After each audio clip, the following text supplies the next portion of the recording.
ठीक है दोस्तों, तो हम स्टार्ट करते हैं हमारा फर्स्ट टॉपिक 11th का जो फर्स्ट टॉपिक है फिजिकल वर्ल्ड एवं मेजरमेंट। ठीक है, आप सभी का स्वागत है फिजिक्स की क्लास में। और आपको इस क्लास को लेके बहुत अच्छा फील होगा। इंटरेस्ट के साथ पढ़े, एक ध्यान लगाकर इंटरेस्ट के साथ चीजों को फील करने की कोशिश करें।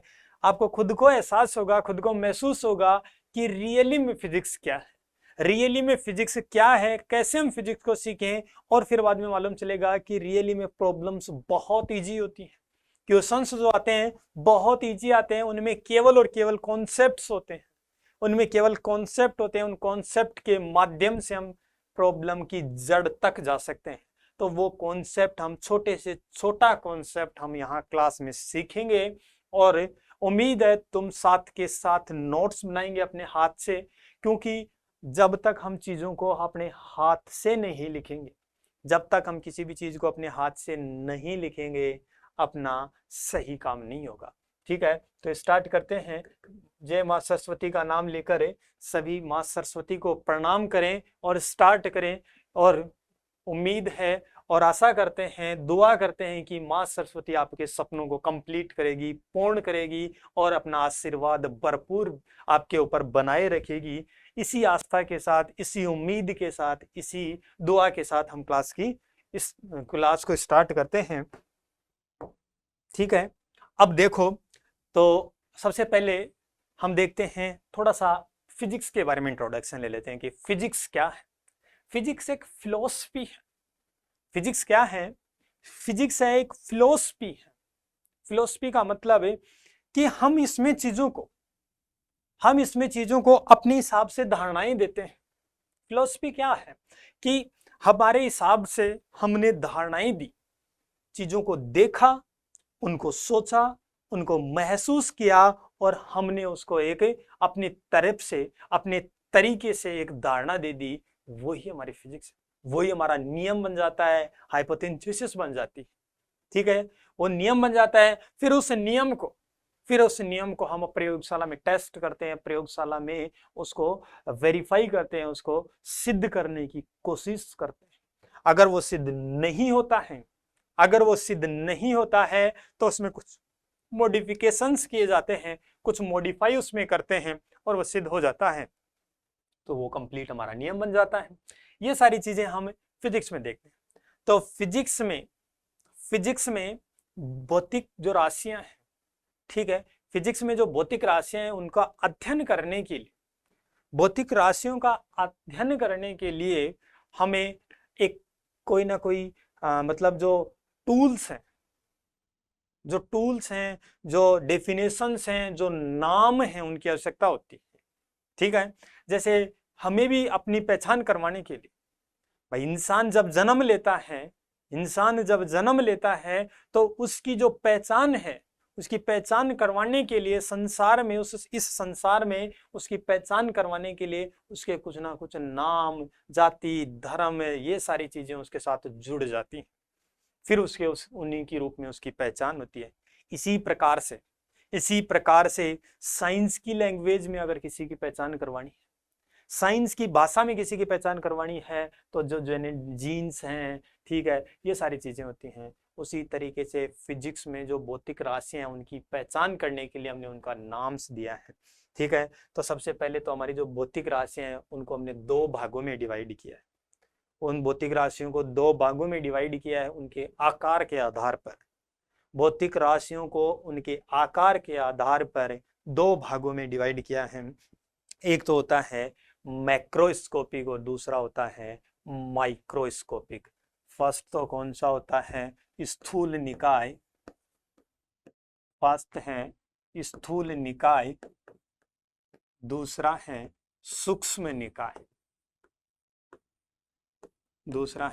सूक्ष्म निकाय। ठीक है, ये कौन सा है? मैक्रोस्कोपिक। ये कौन सा है? माइक्रोस्कोपिक। इनके जो नाम है, इस नाम से ही हमें मालूम चला।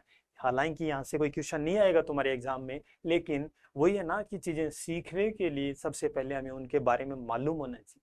आगे हम वर्ड काम में लेंगे, आगे हम आगे आप देखोगे क्वेश्चंस में लिखा हुआ है सूक्ष्म निकाय, स्थूल निकाय, तो फिर बाद में हम समझ नहीं पाते हैं कि क्या है। ठीक है, तो हमारा जो मैक्रोस्कोपिक है कि इसमें जो प्रयोगशाला में या फिर जो हमारे आसपास प्रयोगशाला स्तर पर जो भी जितनी भी राशियां होती हैं, प्रयोगशाला का मतलब जैसे मान लो लैब में आप एक्सपेरिमेंट करते हो, लैब में आप जब भी एक्सपेरिमेंट करते हो उन एक्सपेरिमेंट्स में जो भी चीजें होती हैं उनको जब से तुम जिन चीजों को देख सकते हो, महसूस कर सकते हो, उन सब को हम वो सारे के सारे किस श्रेणी में आते हैं, स्थूल निकाय की श्रेणी में आते हैं। अब आता है हमारा दूसरा सूक्ष्म निकाय, ऐसे निकाय जिनको हमें अपनी आंखों से देख नहीं सकते, अर्थात जो जिनका प्रभाव क्षेत्र परमाणु के अंदर परमाणुवीय स्तर का और नाभिकीय स्तर का होता है, अर्थात जिनका जो प्रभाव स्तर होता है परमाणुवीय स्तर और नाभिकीय स्तर का होता है, उन सब चीजों को हम किस श्रेणी में रखते हैं, सूक्ष्म निकाय की श्रेणी में रखते हैं। क्योंकि एक परमाणु होता है, उस परमाणु की जो साइज होती है वो इतनी छोटी होती है, 10⁻10 मीटर की कोटि की।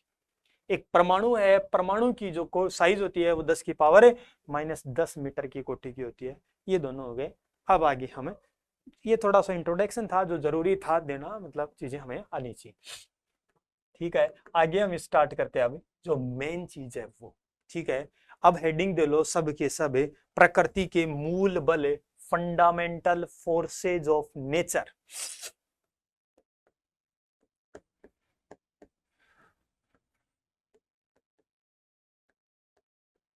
प्रकृति के मूल बल, फंडामेंटल फोर्सेज ऑफ नेचर, सबके सब साथ साथ लिखेंगे। जैसे क्योंकि लिखने से चीजें, अब जैसे एक सुन रहे हो, तुम देख रहे हो और लिख भी रहे हो, इससे तुम्हारी सारी की सारी इंद्रियां काम कर रही हैं, और जितनी ज्यादा इंद्रियां काम करती हैं वो चीज उतनी ही ज्यादा अच्छे तरीके से समझ में आती है। ये मनोविज्ञान कहता है, साइंस कहती है। ठीक है, अब प्रकृति के मूल बलों में हम देखते हैं 4 प्रकार के बल हम देखते हैं। आपने पढ़ा 11वीं क्लास में, आपने पढ़ा, बाद में भी आपने पढ़ा होगा। ठीक है, कि प्रकृति में मूल बल हैं 4 प्रकार के होते हैं।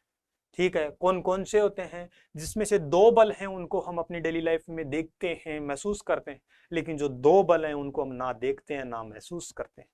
ठीक है, वो कौन कौन से बल होते हैं। सबसे पहला गुरुत्वाकर्षण बल है, ग्रेविटेशनल फोर्सेज। ठीक है, गुरुत्वाकर्षण बल। दूसरा दुर्बल बल। तीसरा विद्युत चुंबकीय बल, इलेक्ट्रोमैग्नेटिक फोर्स। और चौथा स्ट्रॉन्ग फोर्स है प्रबल बल।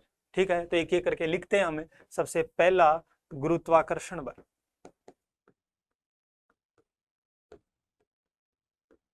गुरुत्वाकर्षण बल, ठीक है, ये गुरुत्वाकर्षण बल है। दूसरा दुर्बल बल,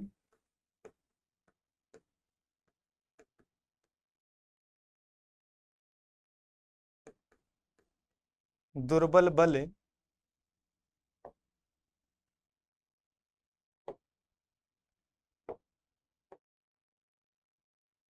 ठीक है, दुर्बल बल। तीसरा विद्युत चुंबकीय बल, विद्युत चुंबकीय बल। और जो फोर्थ बल है वो होता है प्रबल बल।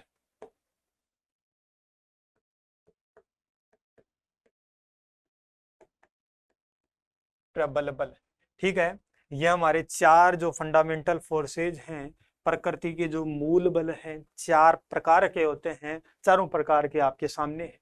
सबसे पहला गुरुत्वाकर्षण बल, दूसरा दुर्बल बल, तीसरा विद्युत चुंबकीय बल, और जो चौथा है वो होता है प्रबल बल। इनको साथ की साथ याद करना है, हमेशा माइंड में रहना चाहिए, क्योंकि आगे हम बहुत सारे इन पे एप्लीकेशंस करेंगे, बहुत जगह ये काम आएंगे। ठीक है, अब सबसे पहले कि जो हमारा गुरुत्वाकर्षण बल है, जो हमारा गुरुत्वाकर्षण बल है, वो गुरुत्वाकर्षण बल कैसे लगता है, किसके कारण लगता है। भाई ठीक है, नाम सबको मालूम है, लेकिन हमारा मकसद है वो है कि इनमें क्या क्या चीजें होती हैं। ये 4 प्रकार के, क्योंकि चारों को अलग अलग क्यों रखा भाई, चारों ही बल हैं, चारों ही फोर्सेज हैं, तो चारों को फोर्स ही क्यों नहीं बोल दिया, एक बल ही क्यों नहीं बोल दिया।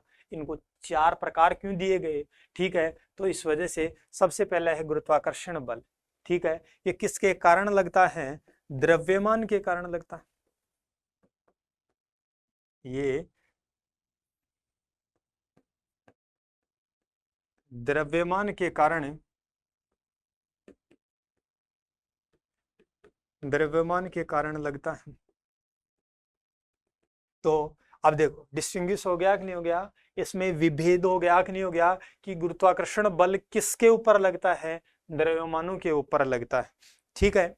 अब जो ये दुर्बल बल है, अब जो ये दुर्बल बल है, आपने नाम सुना होगा, मे भी आपने सुना होगा, नहीं सुना तो कोई बात नहीं, आगे हम सुनेंगे, आगे हम देख लेंगे कि जो न्यूट्रिनो और एंटी न्यूट्रिनो होते हैं, जैसे हम देखें बीटा डीके होता है, बीटा डीके के अंदर आपने पढ़ा होगा कि बीटा डीके के अंदर जब बीटा 6 होता है तो बीटा 6 के अंदर इलेक्ट्रॉन और पॉजिट्रॉन के साथ साथ एक न्यूट्रिनो और एंटी न्यूट्रिनो पार्टिकल्स निकलते हैं, ठीक है। तो उन न्यूट्रिनो और एंटी न्यूट्रिनो के जो कारण जो बल लगता है वो होता है दुर्बल बल।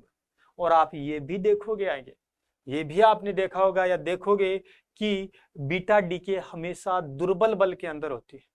बीटा जो डीके है कौन से बल के प्रभाव के कारण होती है, दुर्बल बल के अकॉर्डिंग होती है, ठीक है। तो ये लिख लो, न्यूट्रिनो, न्यूट्रिनो पार्टिकल्स पर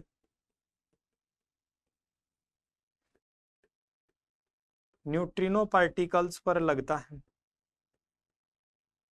ठीक है। अब विद्युत चुंबकीय बल सब जानते हो, विद्युत चुंबकीय बल सब जानते हैं हमें कि विद्युत चुंबकीय बल किसके ऊपर लगता है, आवेशित कणों के ऊपर लगता है।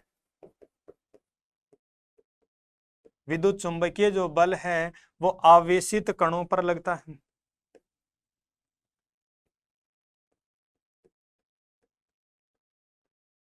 आवेशित कणों पर लगता है।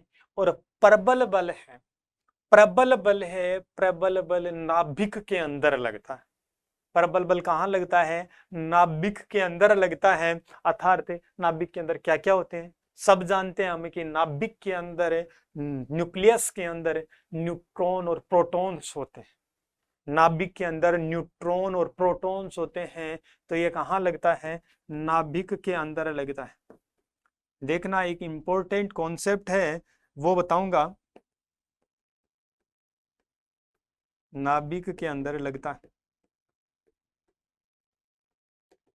अब देखो, अब जैसे एक क्वेश्चन आता है, फॉर एग्जांपल एक क्वेश्चन आता है कि जो ऐसे मतलब नीचे 4 ऑप्शन दे देता है और बोलता है कि ना प्रबल बल है, प्रबल बल है किन कणों के ऊपर नहीं लगता है, या कौन सा असुमेलित है। 4 ऑप्शन बना देगा, electron proton, proton proton, neutron proton, neutron neutron, ठीक है ना।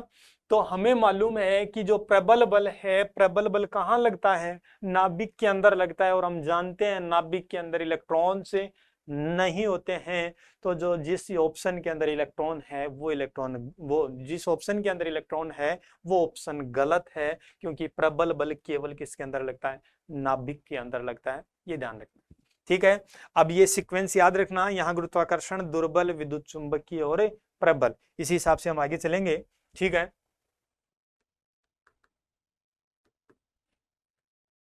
तो फर्स्ट, सेकंड, थर्ड और फोर्थ आप आगे अपनी कॉपी में कंटिन्यू लिखते रहना, ठीक है। अब सबसे पहले इसका फॉर्मूला, गुरुत्वाकर्षण बल है उसका formula Gm1m2 upon are square. इसकी कोई जो अपना दुर्बल बल है इसकी कोई स्पेशल फॉर्म नहीं होती है ये, ठीक है।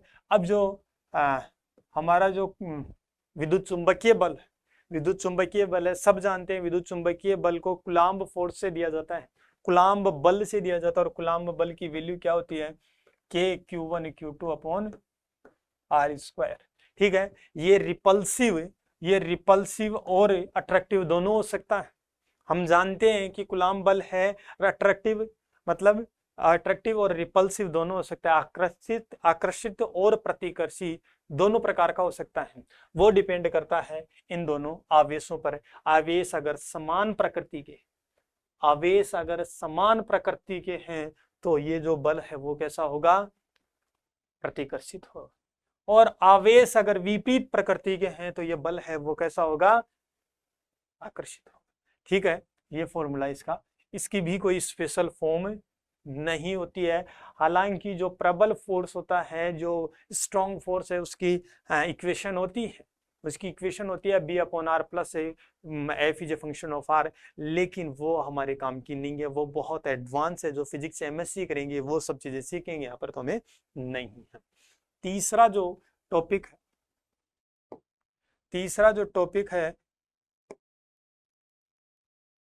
तीसरा है, हम देखते हैं रेंज, कि ये जो बल हैं इन बलों की परास क्या होती है। ये जो बल हैं इन बलों की परास क्या होती है, तो इन बलों की परास है, जो हम जानते हैं कि गुरुत्वाकर्षण बल है, जो हम जानते हैं कि गुरुत्वाकर्षण बल है, वो जो ब्रह्मांड में कण है, ब्रह्मांड में जो भी कण है, ब्रह्मांड में जो भी जैसे प्लेनेट्स हैं, जैसे सूर्य है, चंद्रमा है, पृथ्वी है, इन सब के मध्य कौन सा बल लगता है, गुरुत्वाकर्षण बल लगता है। तो हमें खुद हम ये महसूस हो जाना चाहिए, हमें खुद ये चीज मालूम है कि ये देखो, जैसे पृथ्वी और चंद्रमा के बीच में कौन सा बल लगता है, गुरुत्वाकर्षण बल लगता है। पृथ्वी और चंद्रमा एक दूसरे से निश्चित कक्षा में गति कर रहे हैं, ठीक है। जो जैसे चंद्रमा है, जो पृथ्वी की जो निश्चित कक्षा में गति कर रहा है, किस बल के कारण कर रहा है, हम जानते हैं कौन से बल के कारण कर रहा है, ठीक है। तो वो द्रव्यमानों के ऊपर लगता है गुरुत्वाकर्षण बल, हमेशा आकर्षित प्रकार का होता है, हमेशा आकर्षण टाइप का होता है। तो हम देखते हैं कि जैसे पृथ्वी और चंद्रमा बहुत अधिक दूरी पर है कि नहीं है, तो अर्थात इसकी जो प्रास है वो क्या होती है, अनंत होती है, इनफाइनाइट होती है, ठीक है। दुर्बल बल है न्यूट्रिनो और एंटी न्यूट्रिनो और इन पार्टिकल्स के ऊपर लगता है।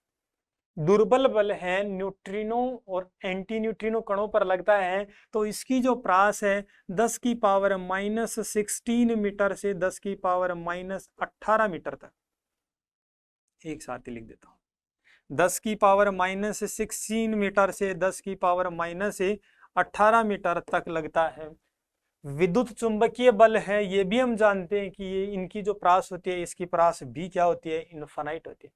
दो कण अगर कितनी दूरी पर रखे हैं, बहुत अधिक दूरी पर भी रखे हुए होते हैं, तो भी उनके बीच में क्या लगता है, EM फोर्स लगता है, इलेक्ट्रोमैग्नेटिक फोर्स लगता है।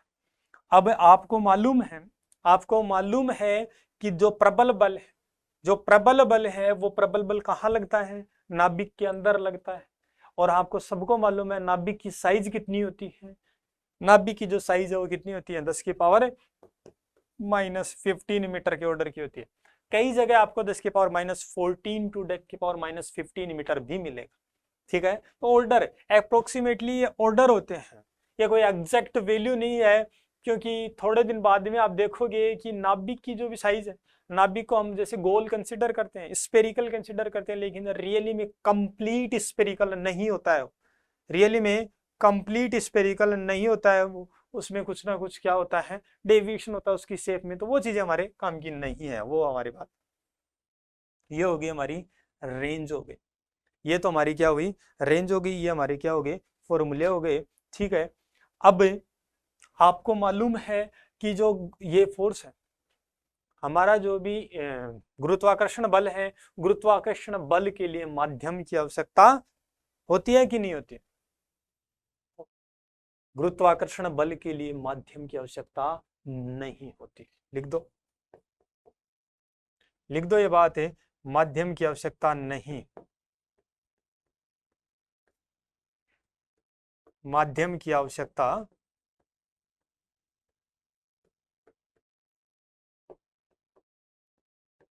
माध्यम की आवश्यकता नहीं होती, ठीक है। और ये बल है हमेशा आकर्षण प्रकृति का होता है, ये जो EM फोर्स है ये आकर्षण और प्रतिकर्षण दोनों होता है। और जो हमारा प्रबल बल है, जो हमारा स्ट्रॉन्ग फोर्स है, हमेशा आकर्षण प्रकृति का होता है। क्योंकि आप थोड़ा सा अगर सोचें, अगर थोड़ा सा अगर तुम खुद भी सोचो तो तुम खुद भी आइडिया लगा सकते हो,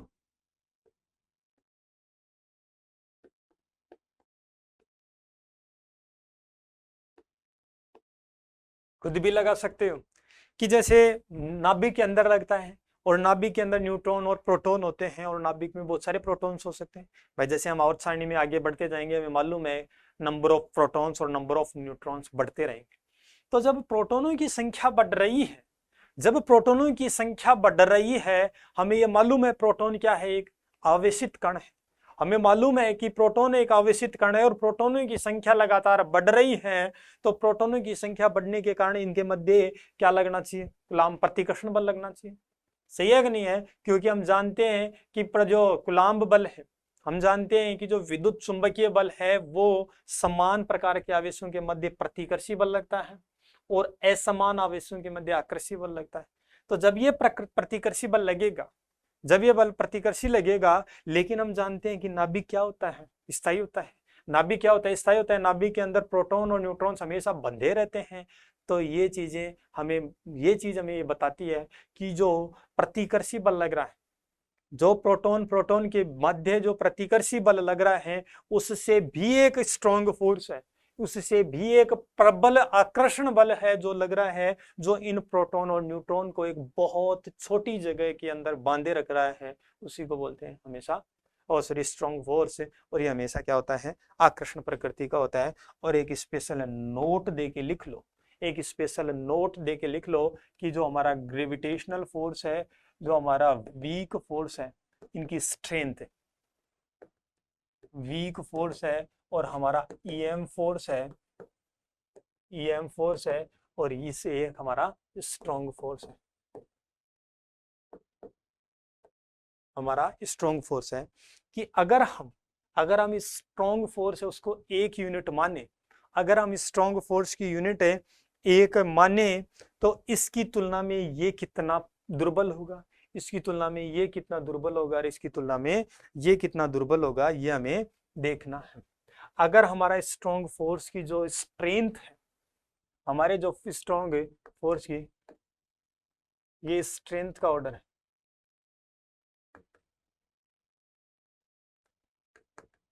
ये स्ट्रेंथ का ऑर्डर है, स्पेशल नोट दे के लिख लेना, ये स्ट्रेंथ का ऑर्डर है कि अगर हम स्ट्रॉन्ग फोर्स की स्ट्रेंथ को 1 माने, तो हमारा जो ईएम फोर्स है, इलेक्ट्रोमैग्नेटिक फोर्स है, इससे 10 की पावर -2 गुना कम, अर्थात इससे 1/100वां भाग ही होता है।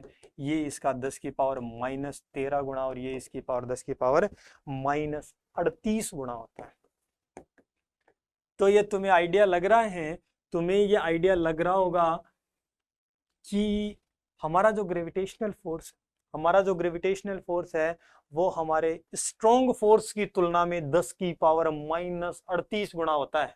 अर्थात अगर इसकी एक यूनिट है तो स्ट्रॉन्ग फोर्स 1/10 की पावर 38वां भाग होता है इससे, इसका 1/10 की पावर 38वां भाग, जो कि नगण्य है, जो कि नगण्य है। तभी तुम न्यूक्लियर फिजिक्स में, तभी हम न्यूक्लियर फिजिक्स में, और जो जिनका मास, जिनका द्रव्यमान बहुत कम होता है, उन कणों की जब स्टडी करते हैं, उन कणों का जब अध्ययन करते हैं, तो हम देखते हैं कि हम ग्रेविटेशनल फोर्स को कंसीडर नहीं करते, हम ग्रेविटेशनल फोर्स को क्या मान लेते हैं, नगण्य मान लेते हैं। ठीक है ना? तो ये तो हमारे फंडामेंटल फोर्सेज के बारे में था, जो हमें एक जनरल इंट्रोडक्शन था, एक छोटा सा इंट्रोडक्शन था। अब हमारा आता है फिजिकल क्वांटिटी, भौतिक राशि। यहाँ से जो भौतिक राशियां हैं, फिजिकल क्वांटिटी, यहाँ से एक क्वेश्चन सेकंड ग्रेड के अंदर है, फर्स्ट ग्रेड के अंदर, सेकंड ग्रेड के अंदर एक क्वेश्चन जरूर मिलता है। ठीक है, भौतिक राशि, भौतिक राशियां, फिजिकल क्वांटिटीज। ठीक है ना, भौतिक राशियां।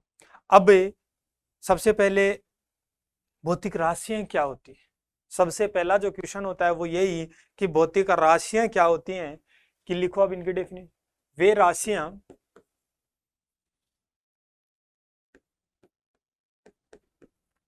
राशियां जिनको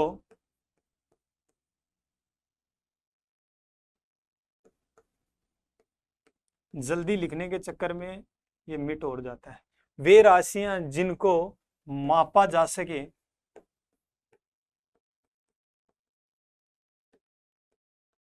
अर्थात वे फिजिकल क्वांटिटीज, वे भौतिक राशियां, वे राशियां होती हैं, भौतिक राशियां वे राशियां होती हैं जिनको मापा जा सके और नियमों के द्वारा, और जो जो भी नियम हम जानते हैं, भौतिकी के जो नियम है उन नियमों के माध्यम से व्युत्पन्न कर सके, जिन भौतिक राशियों को माप सके और भौतिकी के नियमों के माध्यम से व्युत्पन्न कर सकें, और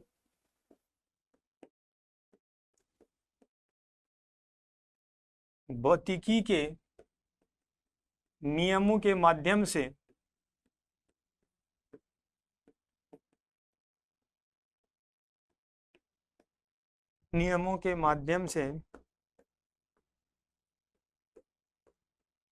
व्युत्पन्न कर सकें भौतिक राशियां कहलाती हैं।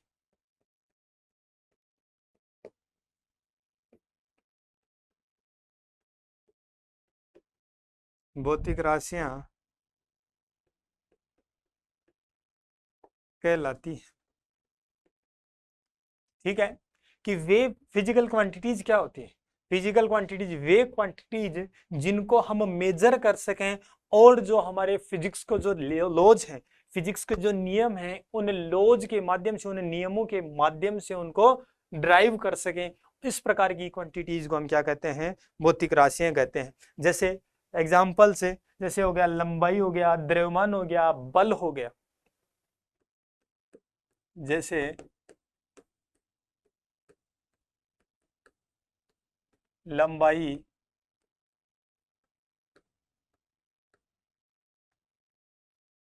द्रव्यमान, लंबाई हो गया, द्रव्यमान हो गया, बल हो गया आदि, मतलब बहुत सारी जो भी फिजिकल क्वांटिटी, जो भी राशियां आप पढ़ते हैं फिजिक्स के अंदर, जो भी पढ़ रहे हो, वो सारी की सारी फिजिकल क्वांटिटीज है। ठीक है, और कोई भी फिजिकल क्वांटिटी है, फिजिकल क्वांटिटी भौतिक राशि, पी क्यू का मतलब फिजिकल क्वांटिटी, भौतिक राशि है, इसको हम कैसे लिखते हैं? एन इंटू यू से लिखते हैं। कोई भी भौतिक राशि है उसको लिखने का ये तरीका है, कोई भी भौतिक राशि है उस भौतिक राशि को लिखने का ये तरीका है एन इंटू यू। अब एन का मतलब क्या है? उसकी न्यूमेरिकल वैल्यू। एन का मतलब क्या है? उसकी आंकिक मान। जो भी भौतिक राशि है उस भौतिक राशि का आंकिक मान है, उसकी न्यूमेरिकल वैल्यू है। और यू क्या है? उसकी यूनिट है, इकाई है। यू क्या है? उसकी इकाई है और यूनिट है। अब देखो, एक चीज स्पेशल ध्यान रखना, एक चीज स्पेशल ध्यान रखना, विशेष ध्यान रखना कि फिजिक्स के अंदर किसी भी क्वांटिटी को रिप्रेजेंट करते हो तो कम से कम दो चीजों की आवश्यकता होती है और ज्यादा से ज्यादा तीन चीजों की आवश्यकता होती है। कोई भी फिजिक्स में कोई भी अगर क्वांटिटी है, कोई भी भौतिक राशि है, उस भौतिक राशि को रिप्रेजेंट करने के लिए, उस भौतिक राशि को दर्शाने के लिए कम से कम दो और ज्यादा से ज्यादा तीन भौतिक राशियों की जरूरत, सॉरी तीन क्वांटिटीज की आवश्यकता होती है। दो कौन से? आंकिक मान और इकाई। ठीक है, कई बार जैसे उनको तो बोलते हैं, जैसे जिसके लिए केवल दो की आवश्यकता होती है उसको तो बोलते हैं अदिश राशि, और जिसके लिए इन दो के अलावा एक दिशा की आवश्यकता और हो। किसी भौतिक राशि को दर्शाने के लिए आंकिक मान, इकाई के साथ साथ अगर दिशा की भी आवश्यकता हो, उस राशि को बोलते हैं हमें सदिश राशि। तो ये सब चीजें आपको, ये छोटी चीजें हैं जो आप सबको आती हैं, लेकिन ध्यान रखना है। ठीक है, अब स्पेशल क्या ध्यान रखना है? कई बार आप क्या करते हो? आंसर निकाल देते हो और आंसर के आगे यूनिट नहीं लिखते हो। जैसे मान लो आप वेलोसिटी निकाल रहे हो, आपको क्वेश्चन दिया गया है वेलोसिटी निकाल रहे हो, वेलोसिटी निकाल के आपकी जो वेलोसिटी आ गई, कितनी आ गई? 10 आ गई, आपने 10 लिख दिया। अब ये आंसर आपका गलत है। गलत कैसे है सर?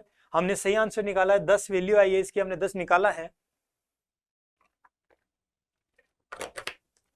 फिर ये गलत कैसे हुआ? क्योंकि फिजिक्स में 10 का कोई महत्व नहीं है।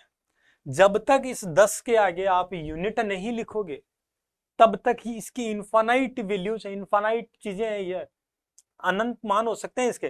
जैसे 10 मीटर भी हो सकता है, 10 सेंटीमीटर भी हो सकता है, 10 मीटर पर सेकंड भी हो सकता है, मीटर पर सेकंड स्क्वायर भी हो सकता है, न्यूटन भी हो सकता है, केजी भी हो सकता है, ग्राम भी हो सकता है, सेकंड भी हो सकता है, ओवर भी हो सकता है, ये सब चीजें। तो 10 मीटर पर सेकंड लिख दिया आपने, इसका मतलब ये क्या है, वेलोसिटी है। आपने जो निकाला है वो वेलोसिटी निकाली है, ये चीज ध्यान रखना। तो कोई भी भौतिक राशि है, फिजिकल क्वांटिटी है, उस फिजिकल क्वांटिटी को रिप्रेजेंट करने का तरीका क्या है, एन इंटू यू, उसकी न्यूमेरिकल वैल्यू और उसकी यूनिट। जैसे एग्जाम्पल है, जैसे मान लो 10 kg, मान लो द्रव्यमान को लिख रहे हो आप, एग्जाम्पल के तौर पर आप मान लो द्रव्यमान को लिख रहे हो, तो द्रव्यमान को लिखने के लिए क्या होगा, 10 kg, तो उसका आंकिक मान कितना हो गया, 10 हो गया, उसकी जो न्यूमेरिकल वैल्यू है वो 10 होगी, kg उसकी यूनिट हो गई। ये उस फिजिकल क्वांटिटी को रिप्रेजेंट करने का तरीका है। अब आगे हम पढ़ेंगे भौतिक राशियों के प्रकार। ठीक है, भौतिक राशि देख ली हमने कि भौतिक राशि क्या होती है और उसको कैसे हम लिखते हैं। अब देखो भौतिक राशियों के प्रकार, टाइप्स ऑफ फिजिकल क्वांटिटी। ये इंपॉर्टेंट टॉपिक है, छोटी छोटी चीजें हैं जो आपको ऐसा लग सकता है कि ये हमें आती हैं, और लेकिन फिर भी आप देखोगे कि क्वेश्चन इनमें गलत करके बैठ जाओगे। आपको ऐसा लगता है कि ये चीजें हमें आती हैं, लेकिन रियल बात ऐसी होती है कि एग्जाम का जो प्रेशर और एग्जाम हॉल में बहुत छोटी चीज को हम गलत कर देते हैं, क्योंकि हमने उस चीज को हल्के में लिया। ठीक है ना, तो कंप्लीट चीजें देखनी है, वीडियो को कंप्लीट देखना है, ऐसे नहीं कि बहुत फास्ट करके देख लिया, उसको जैसे 2 की स्पीड में देख लिया, 2x की स्पीड में, 1.5x की स्पीड में। कभी ये गलती मत करना जी। मतलब हमेशा मन करेगा कि मैं फास्ट फास्ट ले लूं, लेकिन ना, हमेशा वीडियो को इस वीडियो के हिसाब से ही देख, ऐसे फील करना जैसे हम ऑफलाइन क्लास में बैठे हैं, कंप्लीट प्रॉपर नोट्स लिखना। कभी दिमाग में ये मत सोचना कि ये तो मेरे को आता है, इसको मैं नहीं लिखता हूँ, क्योंकि वो चीज उस टाइम आती है। देखो कोई भी प्रॉब्लम इतनी हार्ड नहीं होती, आंसर बताने के बाद में सारी प्रॉब्लम इजी लगती है, और कई बार एक छोटी सी प्रॉब्लम ऐसी फंस जाती है एग्जाम में कि वो बहुत छोटी होती है, जो छोटे से बच्चे को भी आती है, लेकिन एग्जाम में याद नहीं आई तो वो प्रॉब्लम सबसे बड़ी प्रॉब्लम हो जाती है। तो इस वजह से, और ये तभी होता है, ये तब ही होता है क्योंकि मैंने ये स्टूडेंट्स के साथ देखा है, मतलब हमारे साथ वाले भी हैं जो मैंने पढ़ा दिया खूब स्टूडेंट्स को, उन्हीं स्टूडेंट्स के साथ भी देखा है। कई बार चीजों को हम हल्के में ले लेते हैं और जो इजी क्वेश्चन होते हैं वो गलत कर आते हैं। सिलेक्शन तब होता है जब इजी क्वेश्चन सही हो, हार्ड क्वेश्चन किसी से नहीं होंगे, हार्ड क्वेश्चन करने का टाइम भी नहीं है, हो भी जाए तो वहां टाइम ही नहीं है, क्योंकि 150 क्वेश्चन करने हैं आपको, 3 घंटे में 150 क्वेश्चन करने हैं, और उनकी मार भी भरनी है। तो एक क्वेश्चन के लिए 1 मिनट मिल रहा है, तो 1 मिनट में क्वेश्चन करने वाला होना चाहिए। उसके लिए आवश्यक है कि इजी क्वेश्चन गलत नहीं होना चाहिए। इजी क्वेश्चन अगर आपका गलत होता है तो आप कंपटीशन से बाहर होते हैं। ठीक है ना, तो हर एक चीज को हिसाब से पढ़ना है। भौतिक राशियों के प्रकार, टाइप्स ऑफ फिजिकल क्वांटिटी। ठीक है, अब भौतिक राशि है, भौतिक राशि है कितने टाइप की होती है सब जानते हो। भौतिक राशि है 3 प्रकार की होती है। भौतिक राशि है वो 3 प्रकार की होती हैं। 3 कौन कौन सी, एक मूलभूत, जो मूलभूत है फंडामेंटल भौतिक राशियां, मूलभूत भौतिक राशियां। दूसरी व्युत्पन्न राशियां, मूलभूत राशियां, व्युत्पन्न राशियां, और तीसरी पूरक राशियां।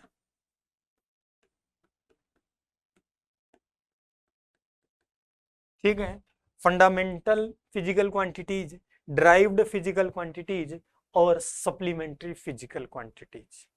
ठीक है, मूलभूत भौतिक राशियां, ड्राइव्ड फिजिकल क्वांटिटीज और सप्लीमेंट्री फिजिकल क्वांटिटीज, ये 3 प्रकार की हमारी भौतिक राशियां हैं। इसमें आप देखोगे सबसे जो इंपॉर्टेंट है ये है, इनकी संख्या फिक्स होती।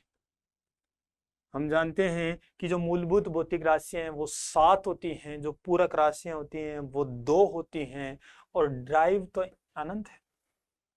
ठीक है, अब इनमें अंतर क्या है, थोड़ा सा ये चीजें सीख ले कि इनमें अंतर क्या है।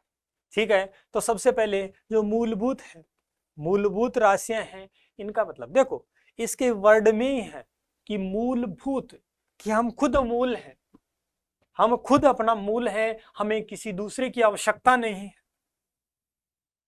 ठीक है ना, हम खुद अपना मूल है, हम खुद फंडामेंटल हैं, हम खुद फंडामेंटल हैं, हमें लिखने के लिए किसी दूसरे का सहारा लेने की जरूरत नहीं है, किसी दूसरी राशि की आवश्यकता नहीं है। तो लिख दो ये बात ही, वे भौतिक राशियां वे भौतिक राशियां जिनको दर्शाने के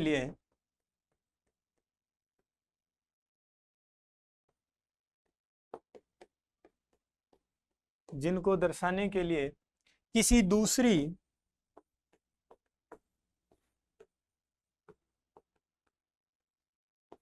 दूसरी राशियों की आवश्यकता नहीं होती है, राशियों की आवश्यकता नहीं होती है।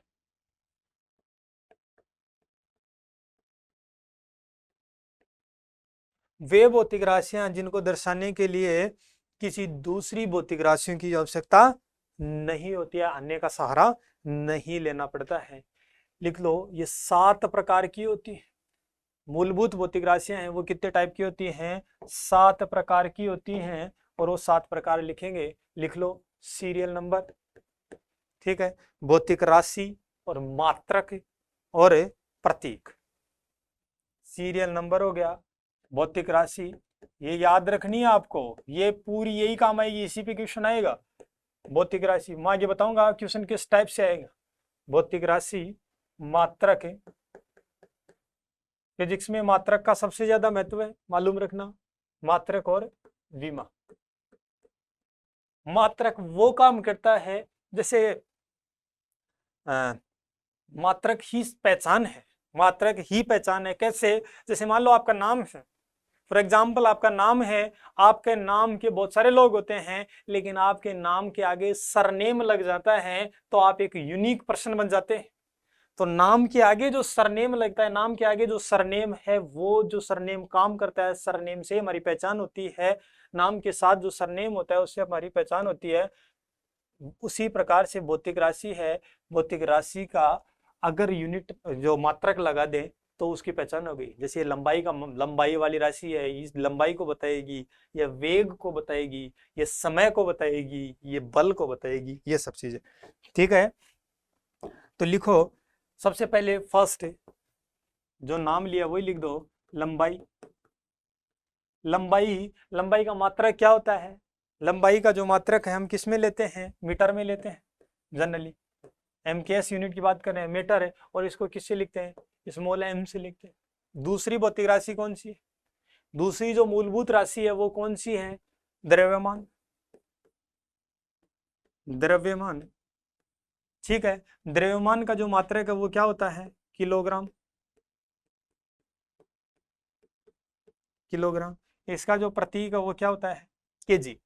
आगे देखेंगे हम कि ये तो मूलभूत पढ़ रहे हैं। व्युत्पन्न राशियां देखोगे, व्युत्पन्न राशियां कंप्लीट जितनी भी व्युत्पन्न राशियां हैं सारी की सारी इन फंडामेंटल जो राशि से, फंडामेंटल जो भौतिक राशि है, फिजिकल क्वांटिटीज है, उनसे मिलकर बनी हुई होती है। ये मूलभूत है, इनमें किसी की आवश्यकता नहीं है। तीसरा समय। समय का मात्रक क्या होता है? सेकंड। सेकंड है, और इसको किससे लिख, इसका जो प्रतीक होता है वो क्या होता है? सेकंड होता है। तीसरा तापमान, सॉरी चौथा तापमान। 7 ऐसी राशियां लिखेंगे जिनसे मिलकर सारी राशियां बनी है। जो भी आप देखोगे फिजिक्स में या फिर आप अपनी लाइफ में, जब तक आप लाइफ में चीजें पढ़ोगे तब तक जो भी राशि देखोगे वो सारी की सारी इन 7 से मिलकर बनी हुई होती है, ठीक है। तापमान, तापमान का मात्रक क्या होता है? केल्विन, ठीक है। इसका प्रतीक क्या है? केल्विन। ये कितनी हो गई? 4, ठीक है। पांचवी देखो,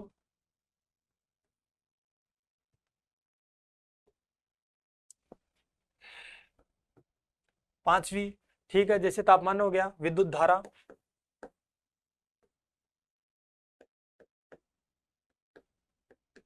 विद्युत धारा, विद्युत धारा का जो मात्रक है वो क्या होता है? एम्पियर। एम्पियर। इसका प्रतीक क्या होता है? एम्पियर का प्रतीक है एम्पियर, ठीक है। छठा है पदार्थ की मात्रा। देखो केमिस्ट्री का भी काम आ गया, ऐसे नहीं है कि ये फिजिक्स ही है, केमिस्ट्री की चीजों को भी दर्शाने के लिए इतनी चीजों की आवश्यकता होती है। पदार्थ की मात्रा, पदार्थ की मात्रा है इसको किस में दर्शाते हो? मोल में।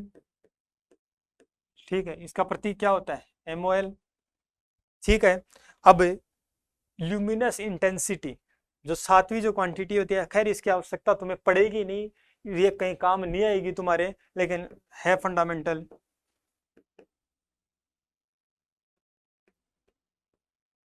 लुमिनस है इंटेंसिटी,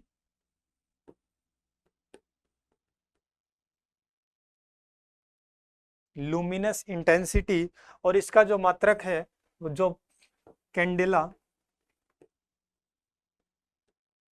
और इसको हमें CD से दर्शाते हैं, इसको हमें स्मॉल जो CD है, कैंडेला है, इससे दर्शाते हैं।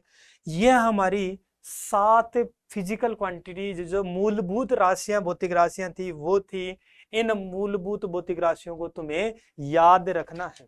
ठीक है, अब इसके आगे आता है व्युत्पन्न। व्युत्पन्न तो आगे हम देखेंगे, व्युत्पन्न तो करेंगे ही। जैसे मान लो आयतन है, फॉर एग्जाम्पल अगर हम बात करें आयतन है, आयतन है, आयतन क्या होता है? मीटर क्यूब होता है। ठीक है, मीटर क्यूब है, तो मीटर क्यूब किससे मिला है? जो फंडामेंटल क्वांटिटी जो लेंथ की है, मीटर है, उसके क्यूब से मिलकर बना है, जैसे मीटर क्यूब। ठीक है, दूसरा लिखो पूरक राशियां।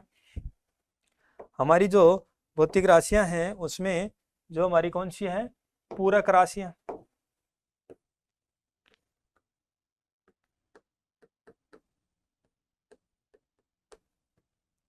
पूरक राशियां, अब पूरक राशियां दो होती हैं, याद रखना है तुम्हें। पूरक राशियां कितनी होती है? दो होती हैं। फर्स्ट तो समतल कोण है, समतल कोण है, और एक दूसरा होती है घन कोण। समतल कोण और घन कोण, देखो इनको समझने की आवश्यकता है, मैं बताऊंगा, इन्हें अच्छे से समझ में आ जाएंगी चीजें कि कैसे हैं। समतल कोण है और घन कोण। ठीक है, समतल कोण का जो मात्रक है वो रेडियन होता है। इसका मात्रक क्या होता है? रेडियन होता है। इसका जो मात्रक है वो क्या होता है? स्टेरेडियन होता है।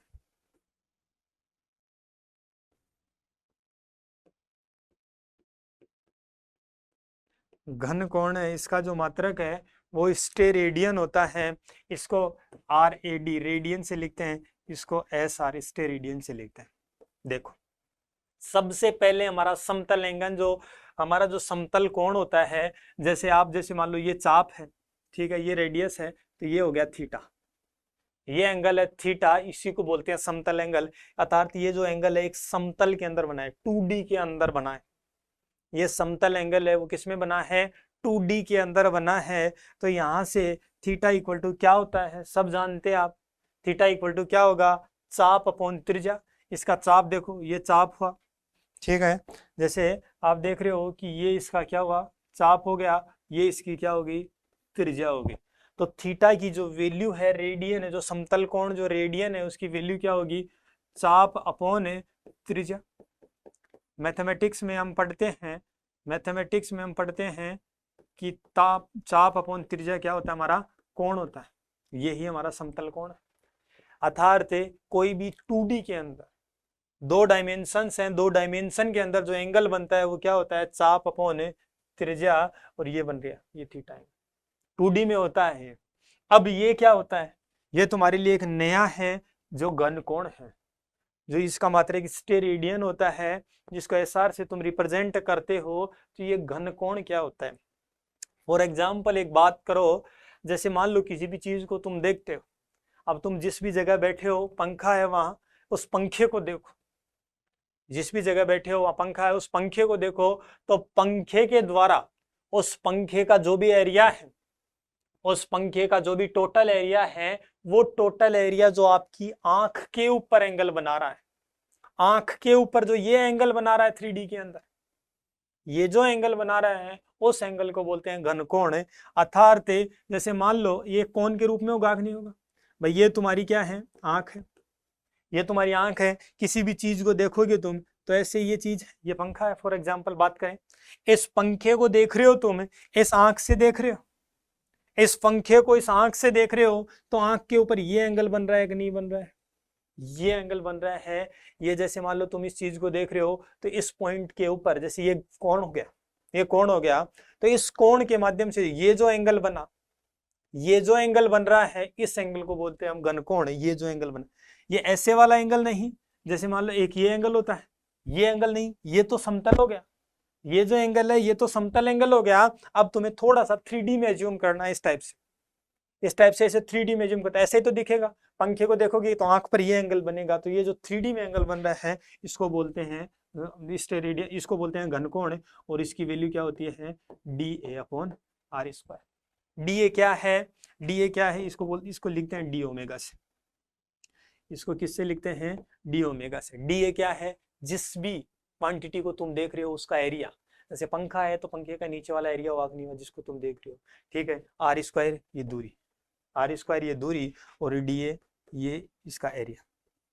ये एरिया कौन कितना है, DA है, ये डिस्टेंस r, कि आंख से जिस सरफेस को आप देख रहे हो उसकी दूरी, ये देख लो। ये तुम्हारी क्या है, पूरक राशियां हैं, ठीक है। इसके बागे व्युत्पन्न राशि पढ़ लेते हैं अपन, व्युत्पन्न राशियां, फिर इसको कंप्लीट करते हैं। फिर आगे आता है हमारा व्युत्पन्न राशि, अर्थात वे राशियां जो मूलभूत राशियों से मिलकर बनी होती है। व्युत्पन्न राशियां क्या होती हैं, वे राशियां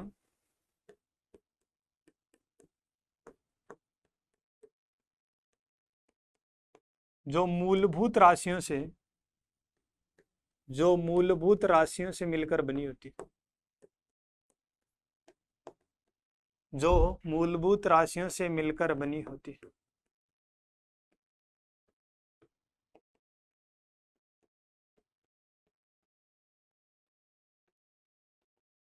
जो मूलभूत राशियों से मिलकर बनी होती हैं, जैसे वेग, जैसे एग्जाम्पल के थ्रू हम बात करें, एग्जाम्पल के तौर पर अगर हम बात करें वेग, तो वेग किससे मिलकर बना है, वेग क्या होता है, विस्थापन अपॉन समय। वेग क्या होता है, विस्थापन, डिस्प्लेसमेंट अपॉन टाइम, समय। तो ये हमारा वेग हो गया। देखो विस्थापन क्या होता है मीटर में, ये क्या हो गया, टाइम हो गया सेकंड के अंदर है। तो देखो दो मूलभूत राशियां हैं या नहीं, आप देखोगे वेग एक व्युत्पन्न राशि है, क्योंकि ये राशि दो मूलभूत राशियों से मिलकर बनी है। एक मूलभूत राशियों से, दो मूलभूत राशियों से मिलकर बनी है, इस वजह से इसको क्या बोल रहे हैं, हमें व्युत्पन्न राशि बोल रहे हैं। ये हमारा टॉपिक था व्युत्पन्न राशियों का। अब आगे हम पढ़ेंगे डायमेंशंस, ठीक है, कि डायमेंशंस क्या होती है, विमा क्या होती है। ज्यादा लंबा हो जाएगा एक लेक्चर तुम्हारे लिए, तो नेक्स्ट लेक्चर में हम देखेंगे डायमेंशंस। ठीक है दोस्तों, ठीक है, राधे राधे, फिर मिलते हैं।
ठीक है, हेलो दोस्तों, सबसे पहले मैं थोड़ा सा इंट्रोडक्शन देता हूँ, उसके बाद में बताता हूँ कि अपन जो सेकंड ग्रेड का फिजिक्स स्टार्ट करेंगे, ठीक है। सेकंड ग्रेड का बैच है, आपको मालूम है कि मुकेश सर हैं और शंकर सर हैं और मैं, तीनों मिलकर फिजिक्स का बैच और सेकंड ग्रेड साइंस का बैच स्टार्ट कर रहे हैं। एक बहुत ही अच्छा और बेहतरीन बैच होने वाला है आपके लिए, ठीक है। उसमें जो फिजिक्स वाला पोर्शन है वो मैं आपको पढ़ाऊंगा। मेरा नाम नीरज यादव है, मेरी MSc दिल्ली यूनिवर्सिटी से है।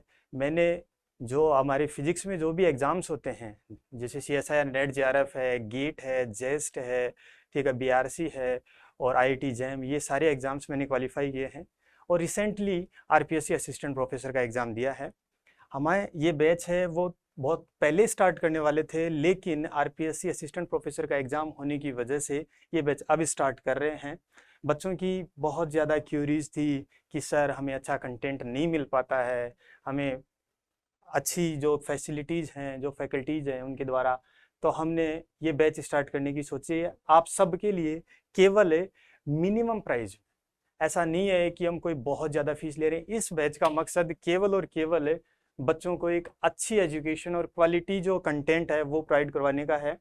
तो स्टार्टिंग में मैं अभी स्टार्ट करता हूँ स्टार्टिंग में कि आपको जो साइंस में फिजिक्स वाला पोर्शन है उसका सिलेबस क्या है, क्या सिलेबस रहता है, किस हिसाब से आप फिजिक्स की प्रिपरेशन कर सकते हो, क्योंकि सेकंड ग्रेड साइंस में मैक्सिमम स्टूडेंट्स बायोफील्ड से होते हैं, बायोलॉजी फील्ड से होते हैं, और बायोलॉजी फील्ड के स्टूडेंट को हमेशा फिजिक्स में प्रॉब्लम आती ही आती है।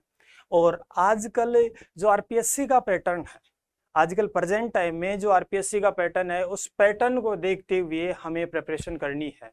ठीक है, कई बच्चे होते हैं कि 2012 का पेपर उठा लिया, 2015 का पेपर उठा लिया और उस हिसाब से प्रिपरेशन करने लग गए, लेकिन आपको मालूम होना चाहिए कि आप 2024 में हैं और आप 2025 में आरपीएससी सेकंड ग्रेड की एग्जाम देंगे। आरपीएससी जो रिसेंटली 2-3 सालों में रिसेंटली जो पेपर्स हुए हैं उनका एनालिसिस करोगे, उनको देखोगे आप, तो मालूम चलेगा कि आजकल रटी रटाई चीजें नहीं पूछती है। जो पेपर है वो एक अप्लाइड प्रॉब्लम बेस्ड होते हैं, लेकिन आपको टेंशन लेने की बिल्कुल भी आवश्यकता नहीं है। हम आपको फिजिक्स में जैसे 40-42 क्वेश्चन आते हैं फिजिक्स के, तो आप खुद देखोगे, एग्जाम दे के आओगे, तब आपको खुद को मालूम चलेगा कि हम एक बहुत अच्छे स्कोर पर होंगे। ठीक है, ये मैं नहीं बोलता, मेरे जो भी स्टूडेंट्स हैं आप उनसे भी कांटेक्ट कर सकते हैं, उनसे पूछ सकते हैं, और थोड़ा सा आप थोड़ा पढ़ लोगे, 5-7 टॉपिक आप खुद पढ़ लोगे, तो तुम्हें खुद मालूम चल जाएगा कि रियली में हमें फिजिक्स सीखनी है, ना कि हमें चीज़ों को रटना है। ठीक है, और वो सिखाने का काम मेरा है, सीखने का काम आपका है। केवल आपको जो क्लास में पढ़ाया जाए उसको पढ़ लें, वो नोट्स बना लें, और जो डीपीपी दी जाए, डेली प्रैक्टिस सीट जो भी आपको दी जाए उसको सोल्व कर ले, उसमें कोई प्रॉब्लम्स है वो हम सोल्व कराएंगे, और आप टेस्ट प्रॉपर तरीके से दे दें तो आप एक अच्छा स्कोर प्राप्त कर सकते हैं फिजिक्स में। बायोलॉजी और केमिस्ट्री में भी सेम यही एज इट इज पैटर्न रहता है। तो ये सब चीज़ें हैं। तो थोड़ा सा सबसे पहले हमें फिजिक्स का जो सिलेबस है वो सिलेबस डिस्कस करते हैं। ठीक है,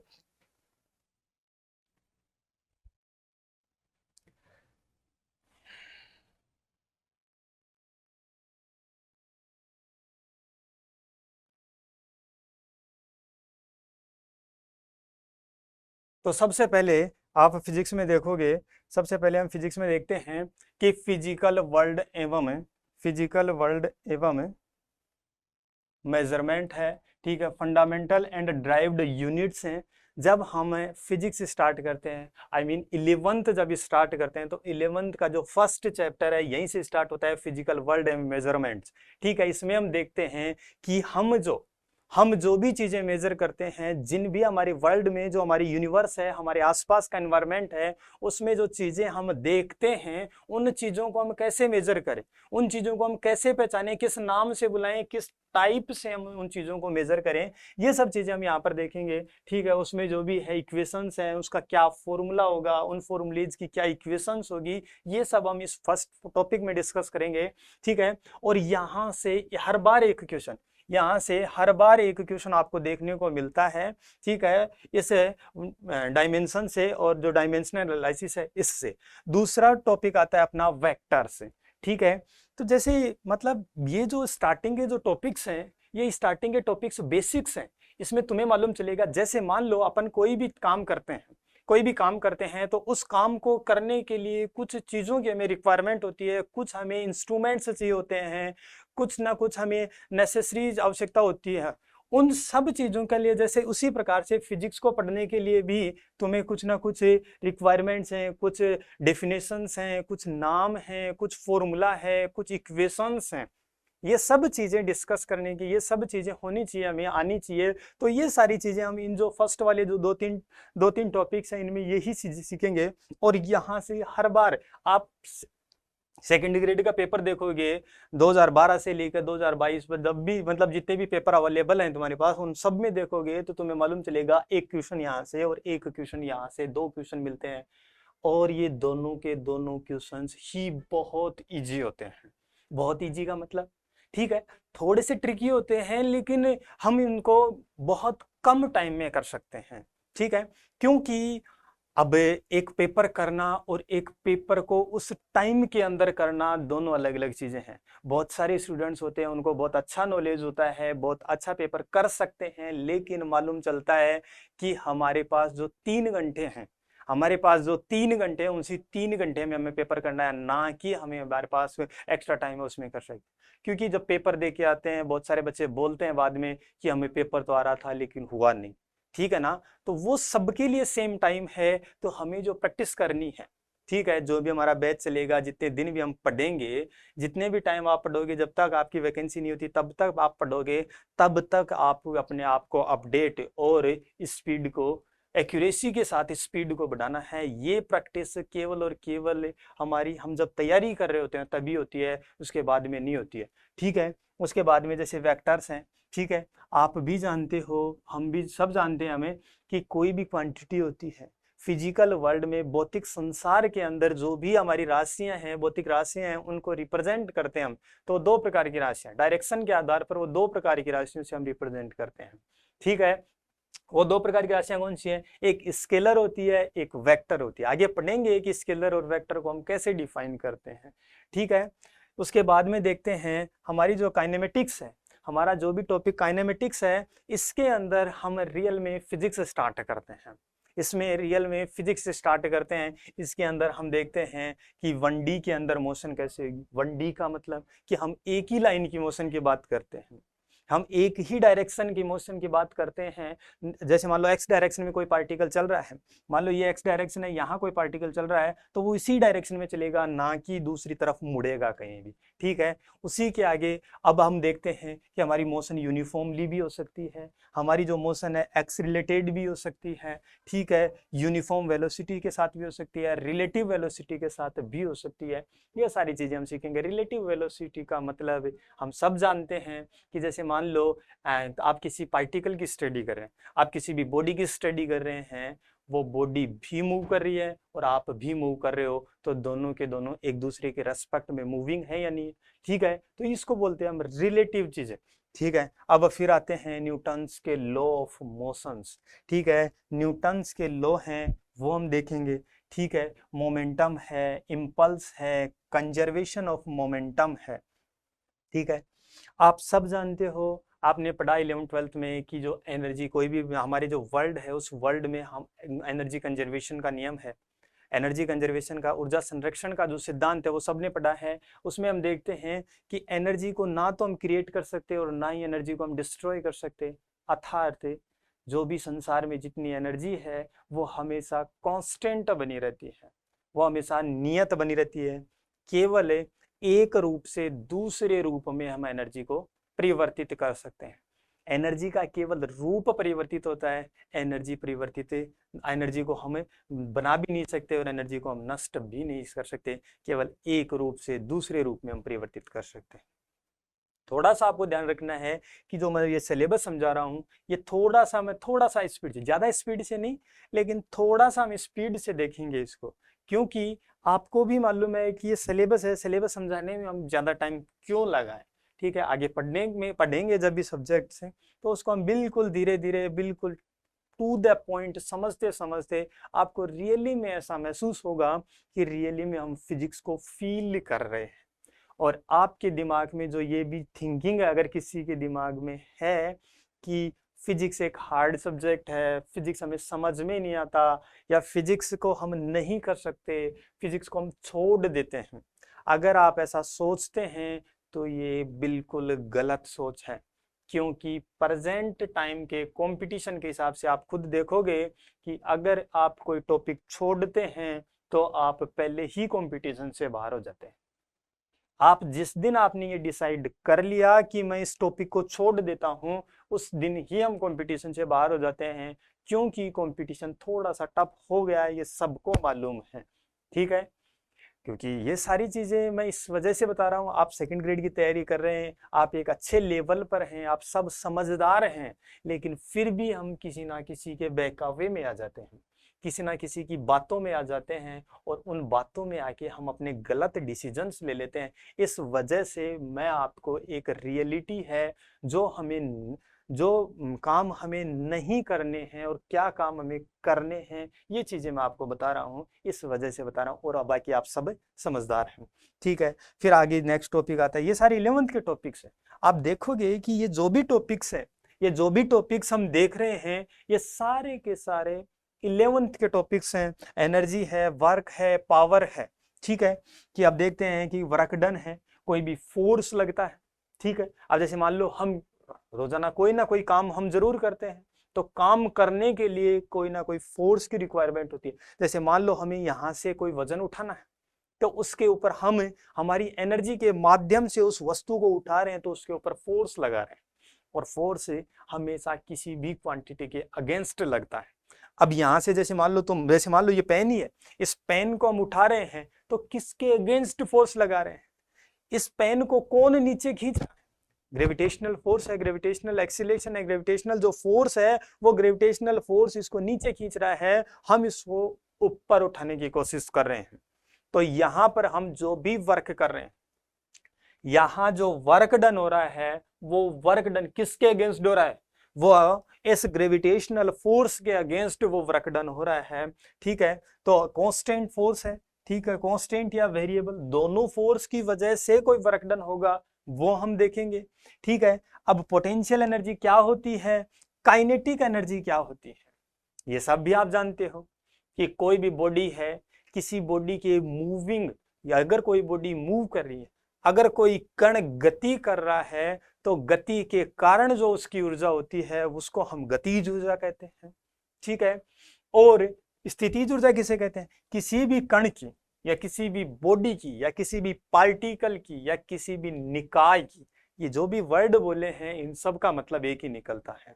तो कोई भी एक निकाय हमारे पास है, उस निकाय की स्थिति के कारण, उस निकाय की स्थिति के कारण उसके अंदर जो एनर्जी होती है, उसके अंदर जो ऊर्जा होती है, उसको हम बोलते हैं स्थिति ऊर्जा, पोटेंशियल एनर्जी।